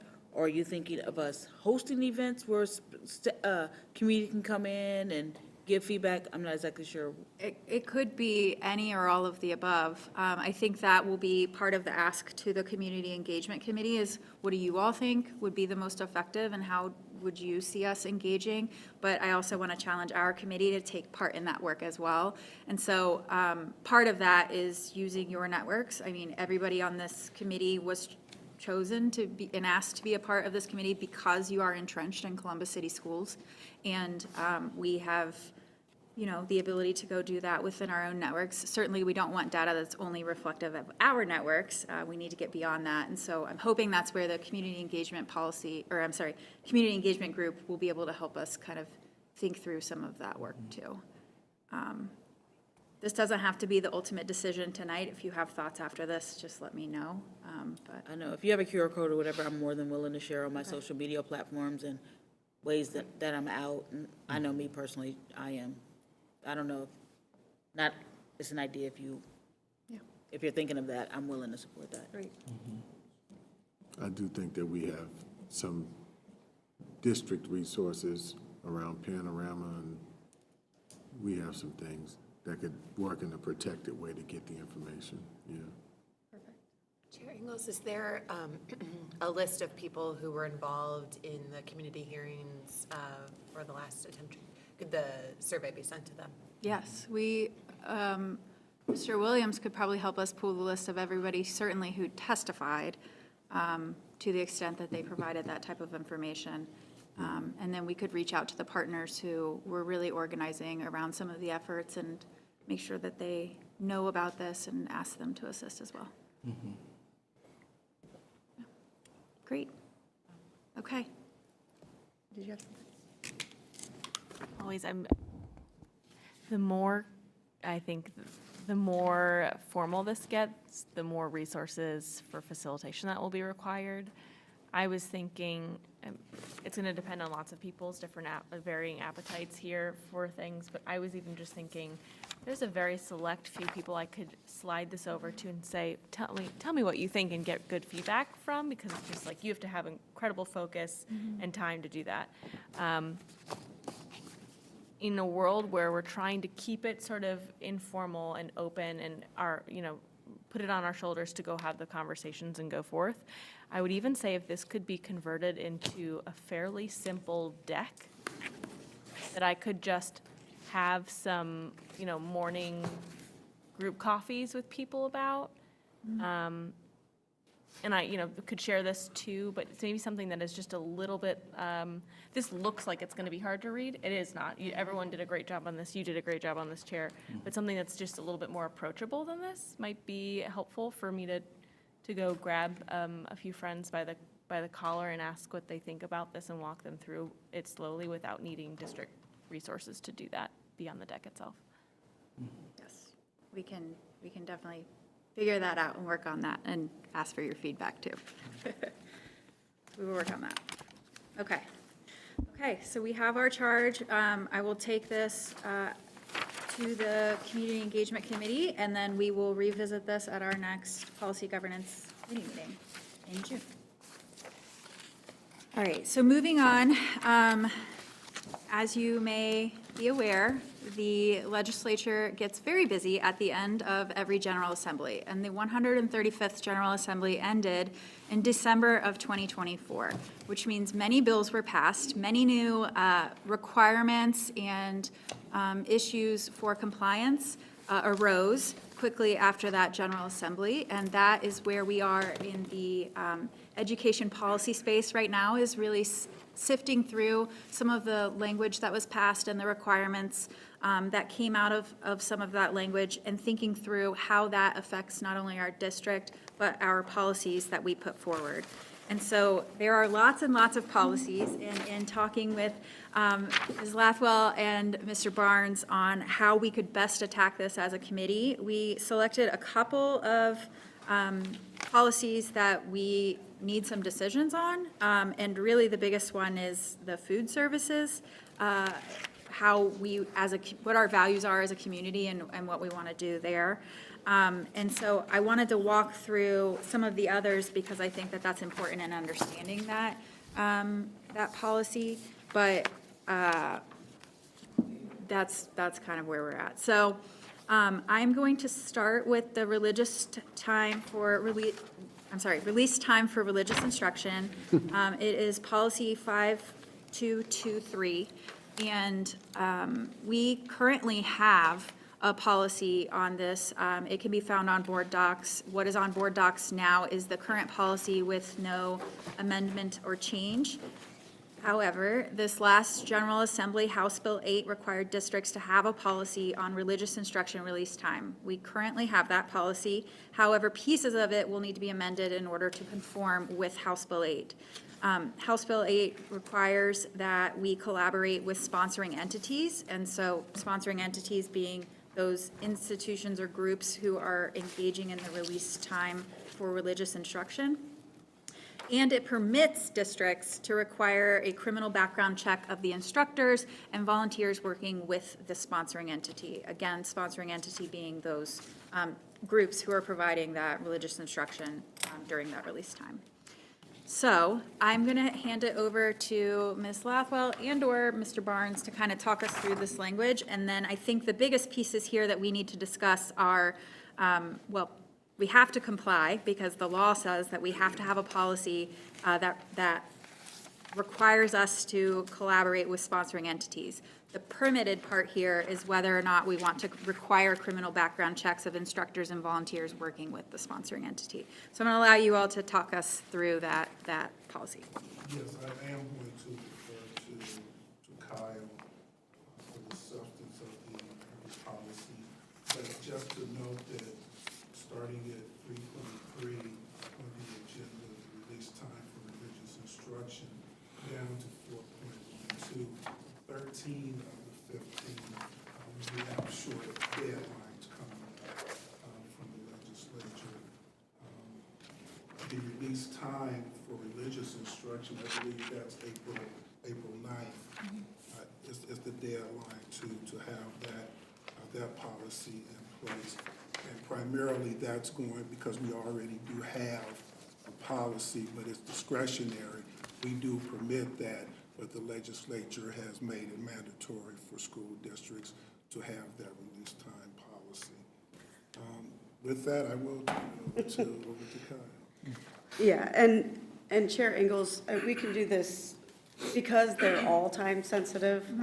Food services is actually one that's not, but is prime for a discussion here because of the optional nature of it.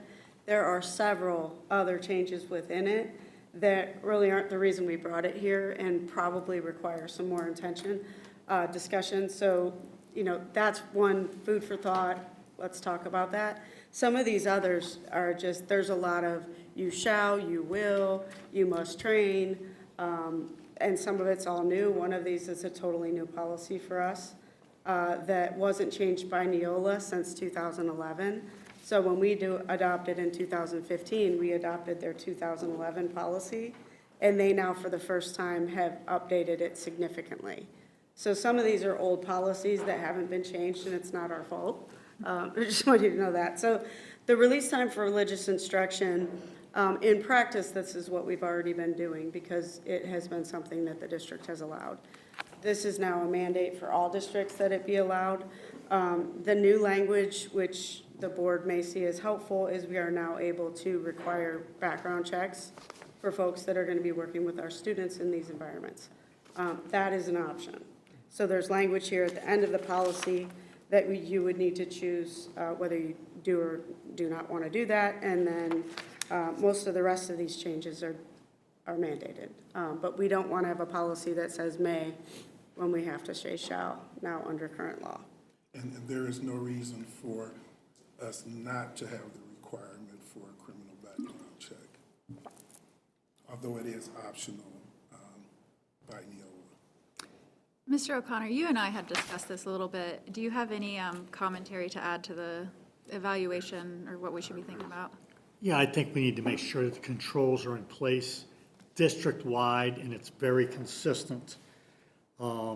Especially, I agree with Mr. Barnes about the background checks. I mean, we need to have those in place, and, I mean, just to be certain, when people show up at the school to pick these kids up, there needs to be an approved list that they're on, that we've already checked them off, because I don't know what their turnover is, but if people start picking up the kids, then are we going to be at fault because we released the kids without verifying that?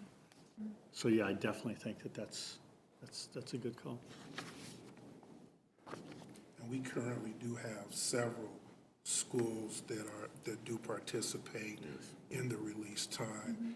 And as Mr. O'Connor indicated, we have to have consistency amongst the schools in regards to the collection of information.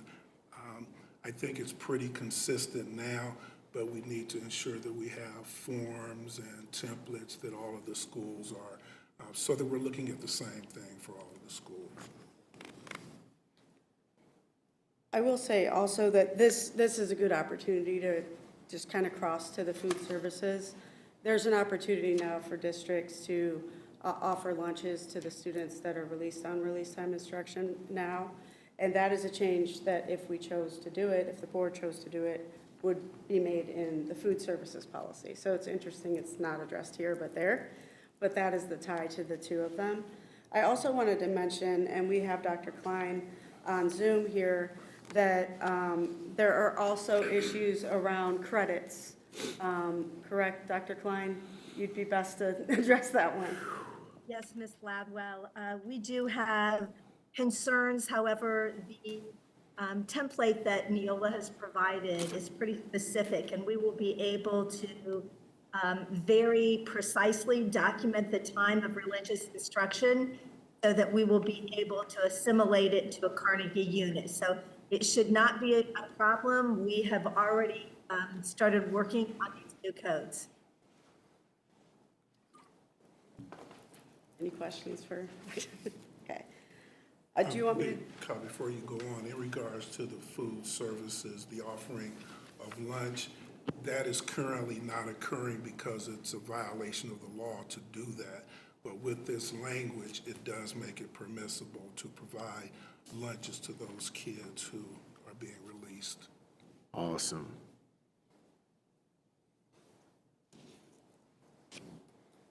What questions or thoughts do we have? Regarding the background checks, Yes. does Columbus City School have to be responsible for conducting those, or the entity that will be getting the kids and submitting the background check to Columbus City Schools?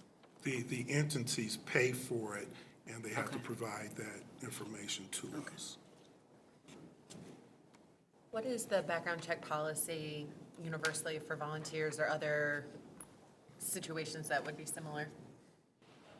And it would depend on the contact with students, and if so, it's FBI and BCI check.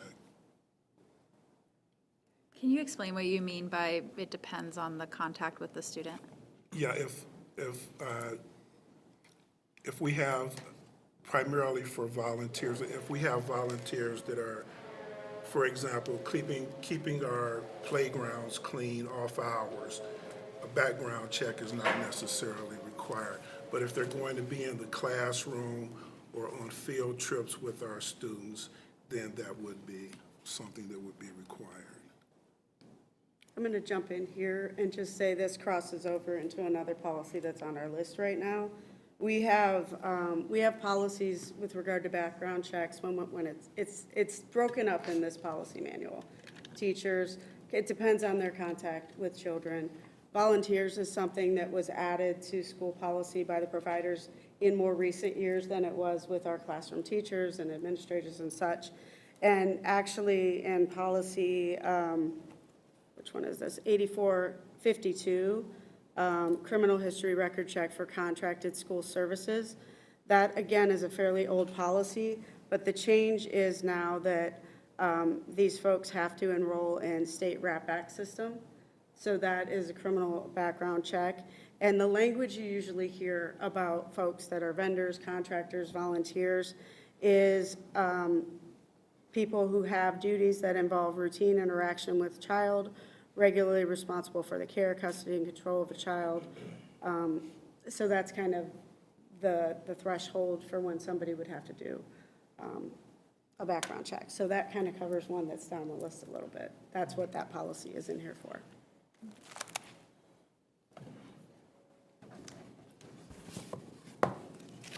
Any questions? I think we've discussed both the question of whether we should recommend to the board to include the criminal background check, and then also we've discussed the providing of lunch as an option. Yes, Mr. Woods. Through the chair, so my director of food service is out this week, but I would definitely like to allow time for him to take a look at the policy before, I don't know what the plans are, the next steps as far as moving this forward, but I would definitely want to get Joe Brown's input on that policy. There's substantive changes for the food service policy. Yeah, I think regardless of what this committee recommends, well, I guess if we recommend don't provide lunch, then unless the board changes that, that would be a different situation. But if this committee recommended lunch, I absolutely think that should be a conversation before it's actually voted on at the board table. Thank you. President Cole. I think I made myself guilty through a show of enthusiasm. But it's important to me that we provide our children lunch. I would add with Mr. Woods that this is one of them that doesn't have a deadline hanging over our heads. The serving of lunch is an optional piece. in, like, as he said, though, there are several other significant changes that do need to go back to the content experts, and we can bring this forward again. So again, the piece that we need to get before the board as soon as possible is what we've discussed so far is the background check piece, correct? Whether or not we are going to recommend to the board that there be language, one of these options for language around requiring a background check for individuals who our students are being released to for religious instruction. Yes. So we would be able to finalize that release time policy and move forward with that option checked.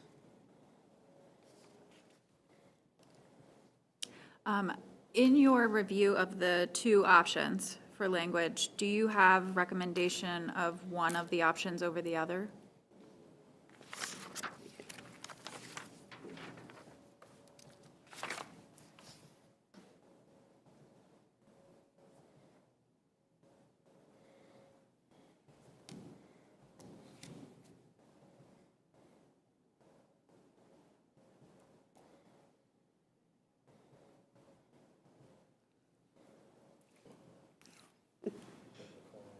We quietly conferred and said one.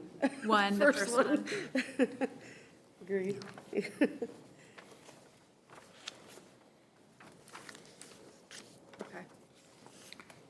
I did have Mr. one more O'Connor. question.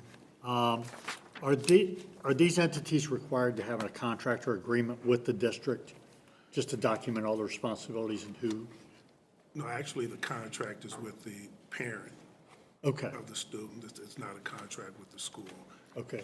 And to be clear, we're not in partnership with those entities.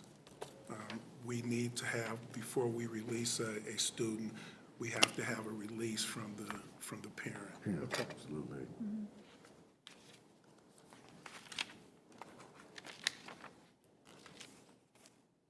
Any other questions or concerns? Chair Ingles, is this last, on the back, this like third option that's different about not providing them with things that I suppose they're bringing back to school? Is that optional too? That is optional language. Yes. So if I could back up just for a second and explain kind of what we did here with what we offered this time, because Kelsey, for instance, has been with us for a long time. I know Michael has been with us for a long, President Cole has done policy work with us for quite some time. This time we presented Neola templates. The nice thing about presenting the template is you can see that there are a lot of options in here. There are drafting notes that tell you why certain things are being done. And some of these policies are old enough that some of our language may or may not have been an option back then.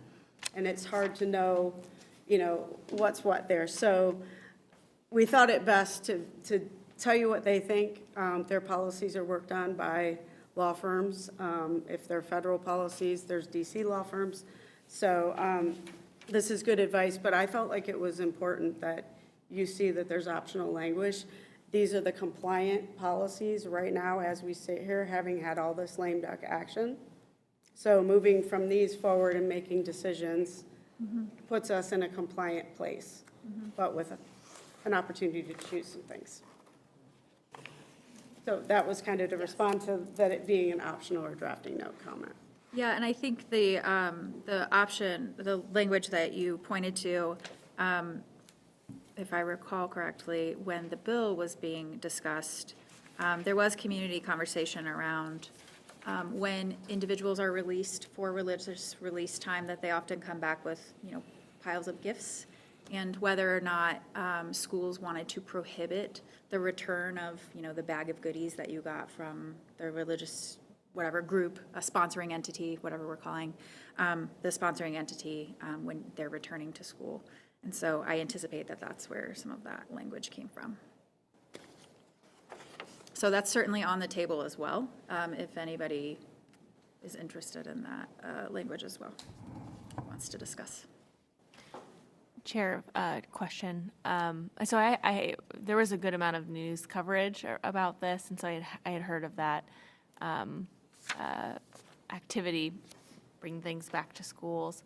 And what is here makes sense, and I'm just curious, are there non-religious, are students doing that activity after non-religious release time of any sort? Like, are they bringing gifts back for any reason? Or like, are you prohibiting that at the same time as you would say students who are going to a religious activity should not be bringing gifts back for distribution?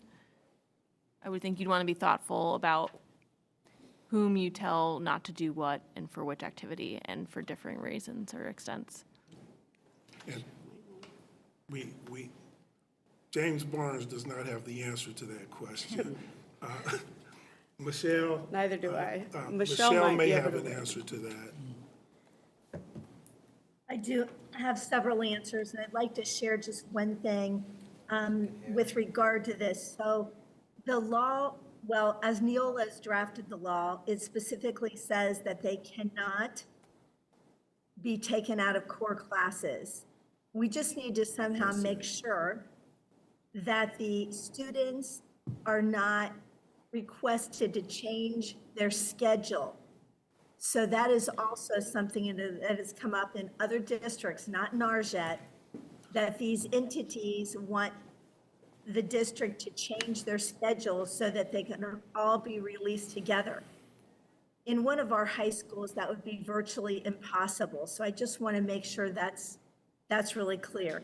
As far as the gifts coming back, I can tell you that we do not allow anyone to do that at this time. So if we were to adopt that language, it would be uniform with the way that we treat all entities for which a student may be released and coming back to school. All entities, but we do not release students for non-religious activities that are of a group nature at this time. Okay. President Cole. Thank you, Madam Chair. Just from the standpoint of Dr. Klein, thank you so much for bringing attention to that alignment. Does this optional language, as you see it, Mr. Internal Auditor, does this help us mitigate risk? Does this help us manage risk in a way that we wouldn't be out of compliance with laws around separation of church and state? I think it does, yes. Okay. I'll defer to the attorney, though. Yes, it's, if you allow it for one, you have to allow for the other. Thank you.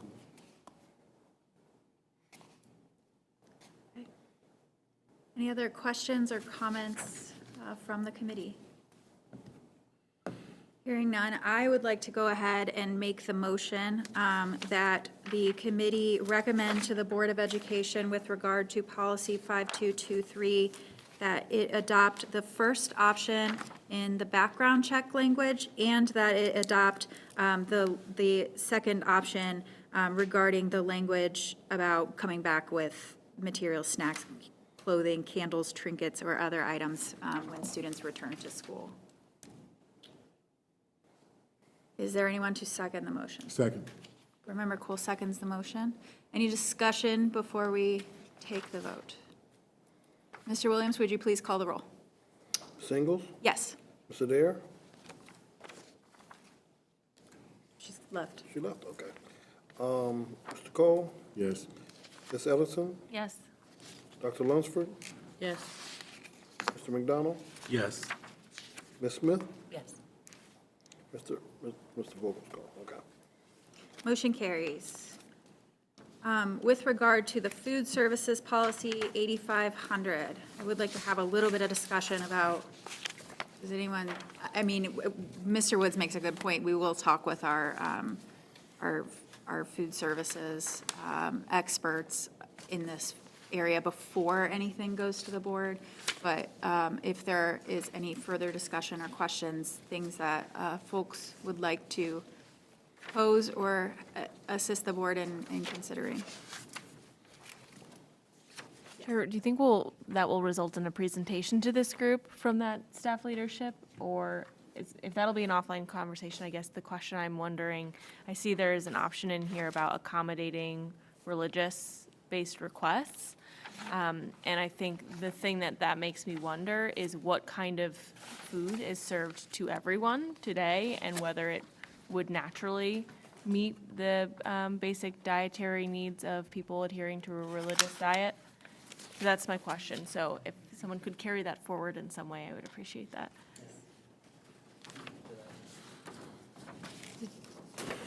We'll capture that question, and what I'm hoping or anticipating is that this particular policy will be continued during the next board discussion, at which point we can have the subject matter here who can field questions live and in person.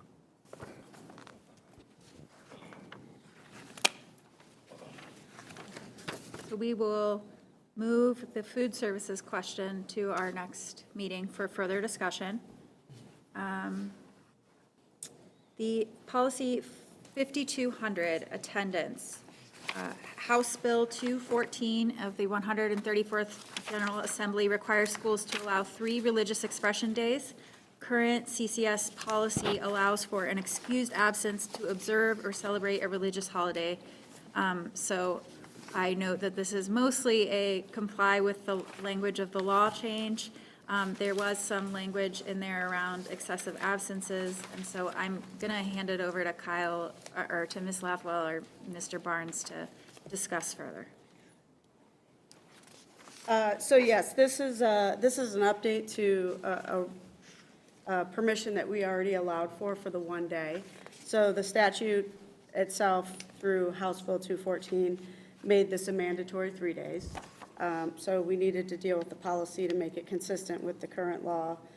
Throughout these policies, you do see Neola correcting to gender-neutral terms as well. So there are small changes in these aligned to that.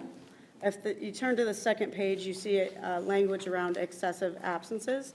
Our expert in the room, again, is Dr. Klein. Do you care to expound upon that, Dr. Klein?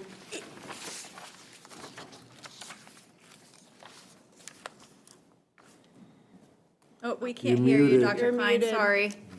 We got to get some situation where we can hear you. Can you hear me? Yes. Yes, we Yes. can. Okay, sorry about that. I can say that everything that is in the attendance policy, Kyle has kept us very up to date.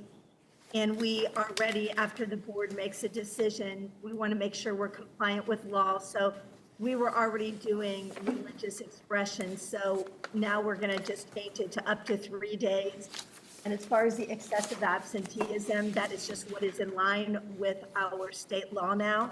And we are fully ready to embrace those changes. Thank you, Dr. Klein. And that's from an academic perspective as well as our student information system, Infinite Campus. The last paragraph, thank you, Dr. Klein, under the religious expression days, goes more into the steps a parent needs to take and the requirements of taking those days from a more technical standpoint.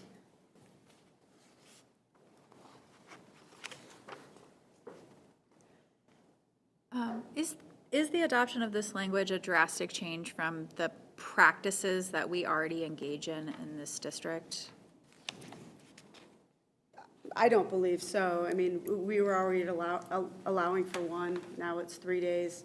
And as Dr. Klein said, we updated this policy fairly recently, so this isn't going to cause a big change for the work in your area, correct? Absolutely not. We're excited to be able to offer this to our students.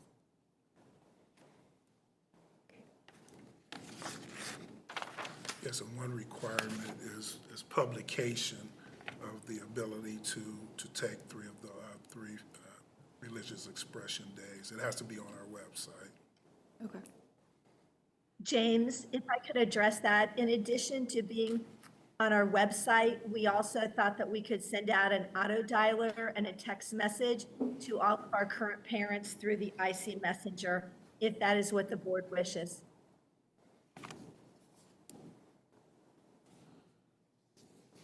Thank you for that.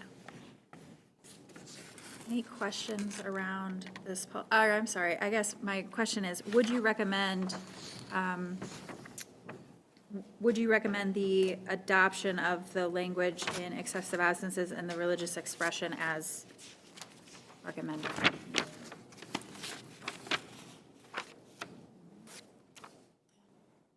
I believe so. I think, Dr. Klein, would you concur?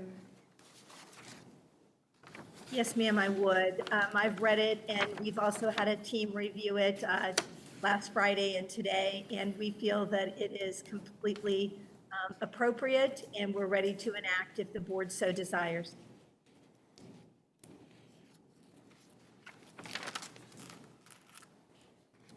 Any questions or comments from our committee? Hearing none, I would make a motion that this committee recommend to the Board of Education the adoption of policy 5200 as recommended by Ms. Lathwell and Mr. Barnes. Is there a second? Second. Ms. Ellingson, any discussion before the vote? Hearing none, Mr. Williams, would you please call the roll? Ms. Ingles? Yes. Mr. Cole? Yes. Ms. Ellingson? Yes. Dr. Lunsford? Yes. Mr. McDonald? Yes. Ms. Smith? Yes. Motion carries. So our final policy for discussion tonight is Policy 2265, Protections of Individual Beliefs, Affiliations, Ideals, or Principles of Political Movements and Ideology.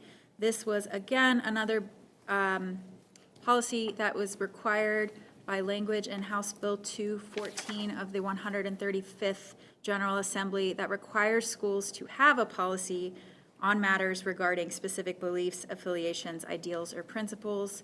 And that is what this Neola recommended policy draft entails. Ms. Lathwell or Mr. Barnes, do you have any additional commentary or things for this committee to consider?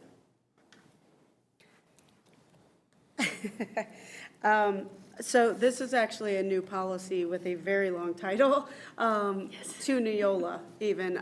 This came out as a new statutory directive. It's very specific about the board shall adopt, not just the district shall adopt. And it essentially says you should adopt this, and it will say this. So this language is very specific to the language of the statute. But it is also required to be in board policy. It does have a deadline that is an ASAP.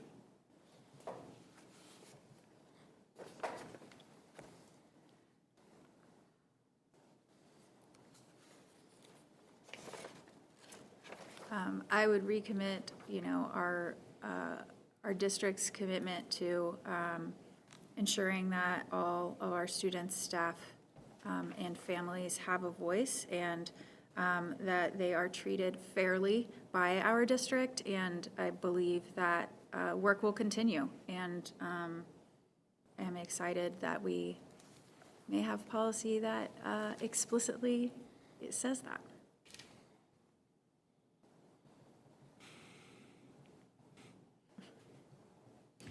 Wow. Any other questions or consideration for the committee? So is this basically saying as well that if students or whatever don't agree with the cooperate with the pledge, there's no ramification for that, or? Clear. Mr. Barnes, do you have a legal opinion? Or, I'm sorry, not a legal opinion, but do you understand the question or have any response? Yes, I think the answer to that is it's a prohibition of requiring folks to abide by your beliefs. And that's whether it's students, it's in the hiring process for the district, in all areas. It's intended to be very broad. It is.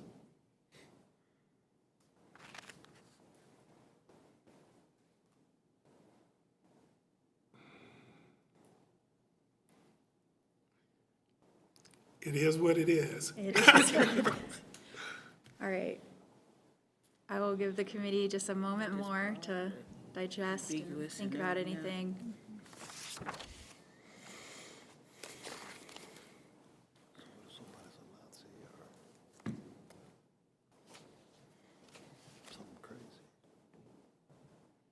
Any other questions or concerns about the policy? Besides the ambiguity?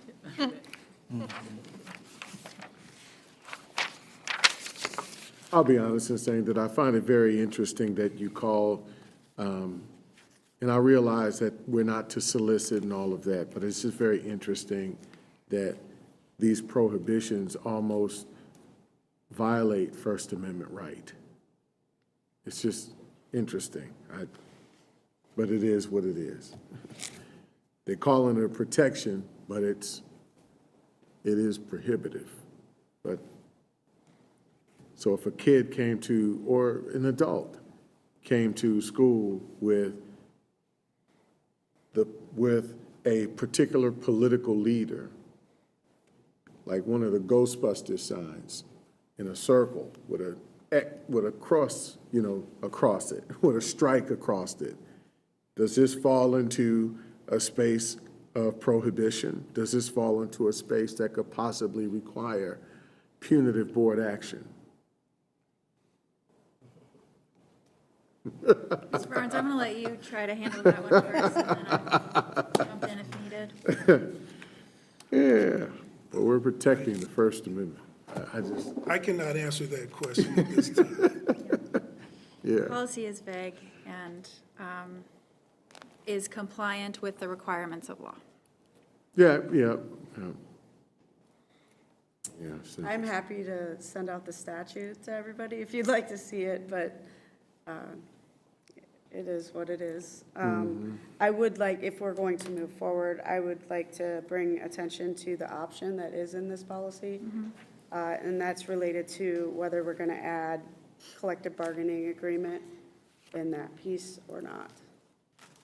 I would say yes, as a district who follows a collective bargaining agreement, and that's kind of our practice as is anyway.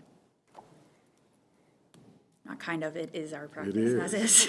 There's no kind of to it. It's in the paperwork. Yep. Okay, so I will, hearing no other discussion, I will go ahead and make the motion that the board adopt policy 2265 as recommended by Neola, including the option of the provision of an adopted collective bargaining agreement. Is there a second to that motion? Second. Board President Cole seconds the motion. Any discussion before we take a vote? Hearing none, Mr. Williams, would you please call the roll? Ms. Ingles? Yes. Mr. Cole? Yes. Ms. Ellison? Yes. Dr. Lunsford? I know it's a mandate, but no. No? Mr. McDonald? No as well. Ms. Smith? Yes. Motion carries. Okay. With the remainder of our agenda, there are 12 policies in Section 4. We do not have time to run through all of them. They are also policies that there has been either a law change or a tweak that would require us an update. So those will have to go to the board in accordance with any immediate deadlines, and we will be working through some of that. But Ms. Lathwell or Mr. Barnes, is there anything that you would like to highlight in those policies? They have been sent to the committee for review, but we will not be taking a vote on recommendation tonight.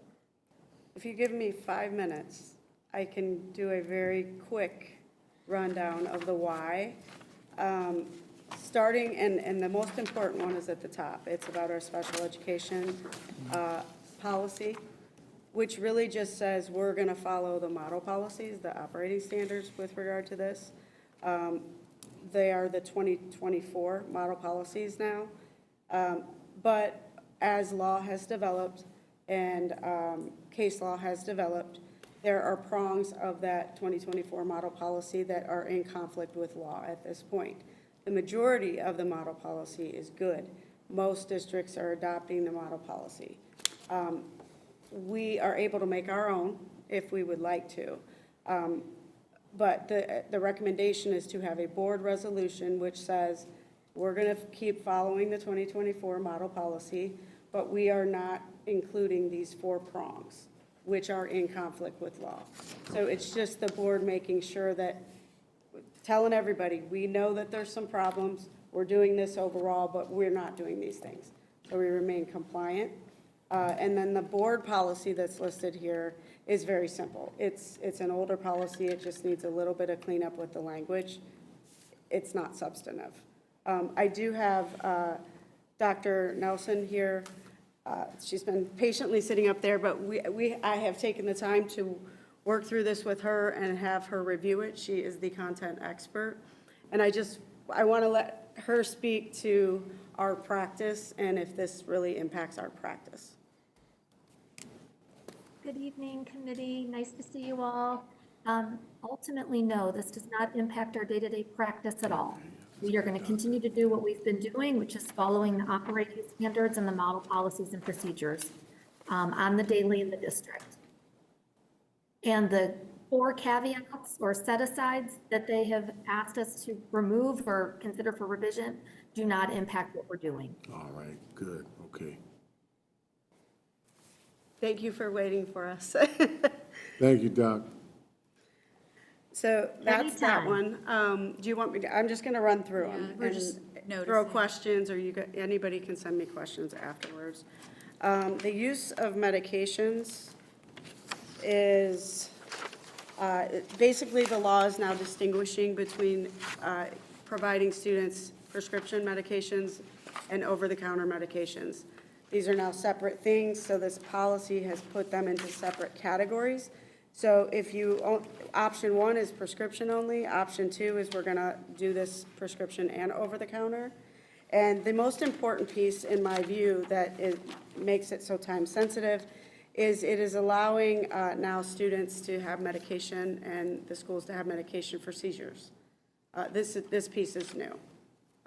So that is, I think, the most important part of this, but these are pretty simple changes, and those are the 3 pieces to them.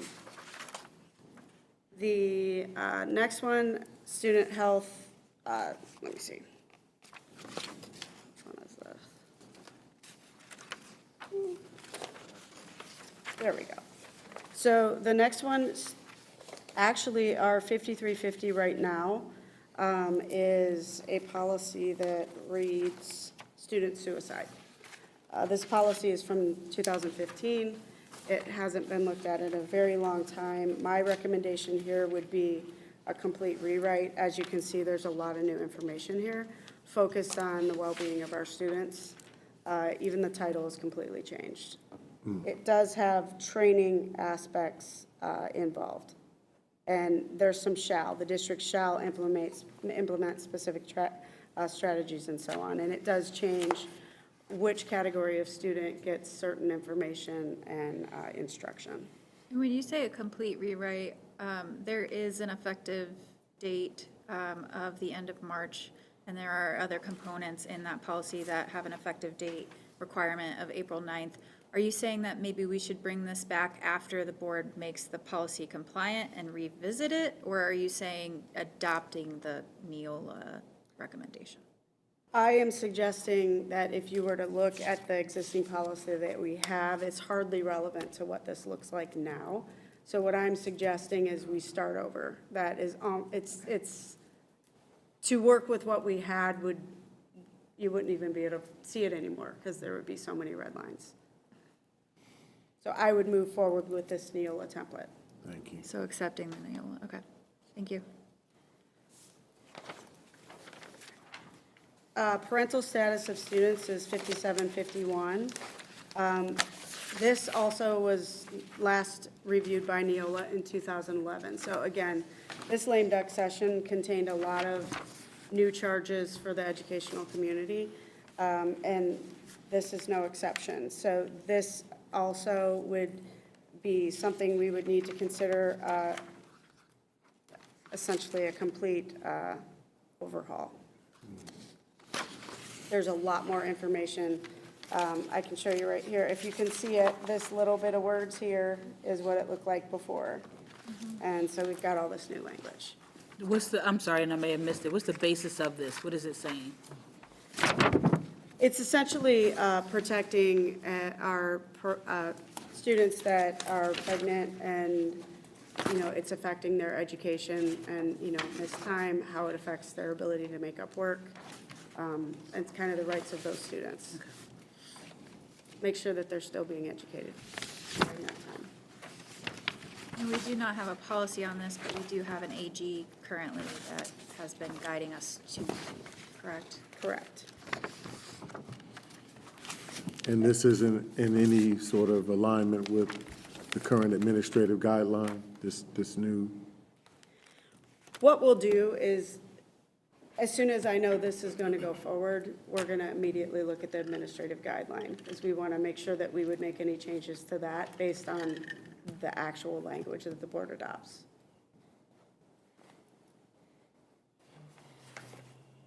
Okay. I'm going to keep moving.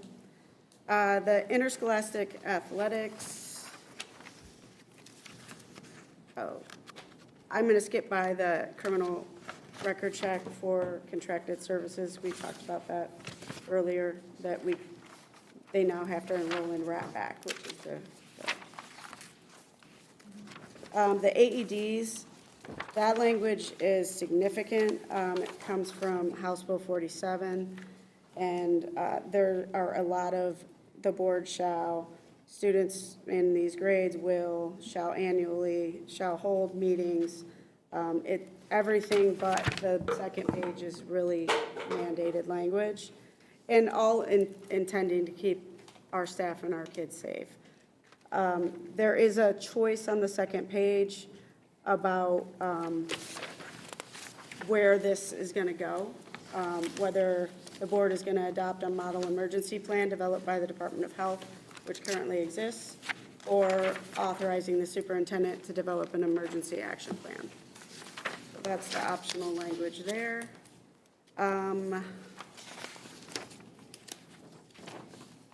Interscholastic athletics. A lot of this has to do with holding informational meetings that tie to pretty much sudden cardiac arrest, topics like that. So that's what that one is about. There is mandatory language in there as well. And the following couple of policies are all tied to Senate Bill 29 and the House Bill 432 that came through with some fixes on issues that were causing districts statewide to struggle. So those are all tied to that kind of language, and making sure that our definitions are proper to comply with the law. I will shout out Ms. Johnson, who was here earlier, as one of the individuals who helped me understand how difficult SB 29 was to comply with, and how important those changes in House Bill 4, I forget what you said, were for districts in order to really understand what technology Senate Bill 29 was even trying to. Yes, and Chair Ingalls had decided a while back, we raised this a while back, that we were aware of these policies in the Senate Bill 29 language, but that we were going to wait for this bill to come along and fix some of those things before we moved on policy. So that's it. I think it took longer than 5 minutes. I apologize. So this section is just intended to be a notice of the changes that the board will be considering in the future. If this committee has any recommendations at that point, please feel free to reach out to all of the board, any of the board, and especially me as your chair, and I will relay the consideration or feedback to our board if and when these policies do hit the board table in the future. So that is our notification. With that, we have concluded the noticed portions of our agenda. Can I get a motion to adjourn the meeting? So moved. Second, anyone? Second. Mr. Williams, could you please call the roll? Ms. Ingalls? Yes. Cole? Yes. Ms. Ellison? Yes. Dr. Lunsford? Yes. Mr. McDonald? Yes. Ms. Smith? Yes. Thank you all for a wonderful meeting, great discussion.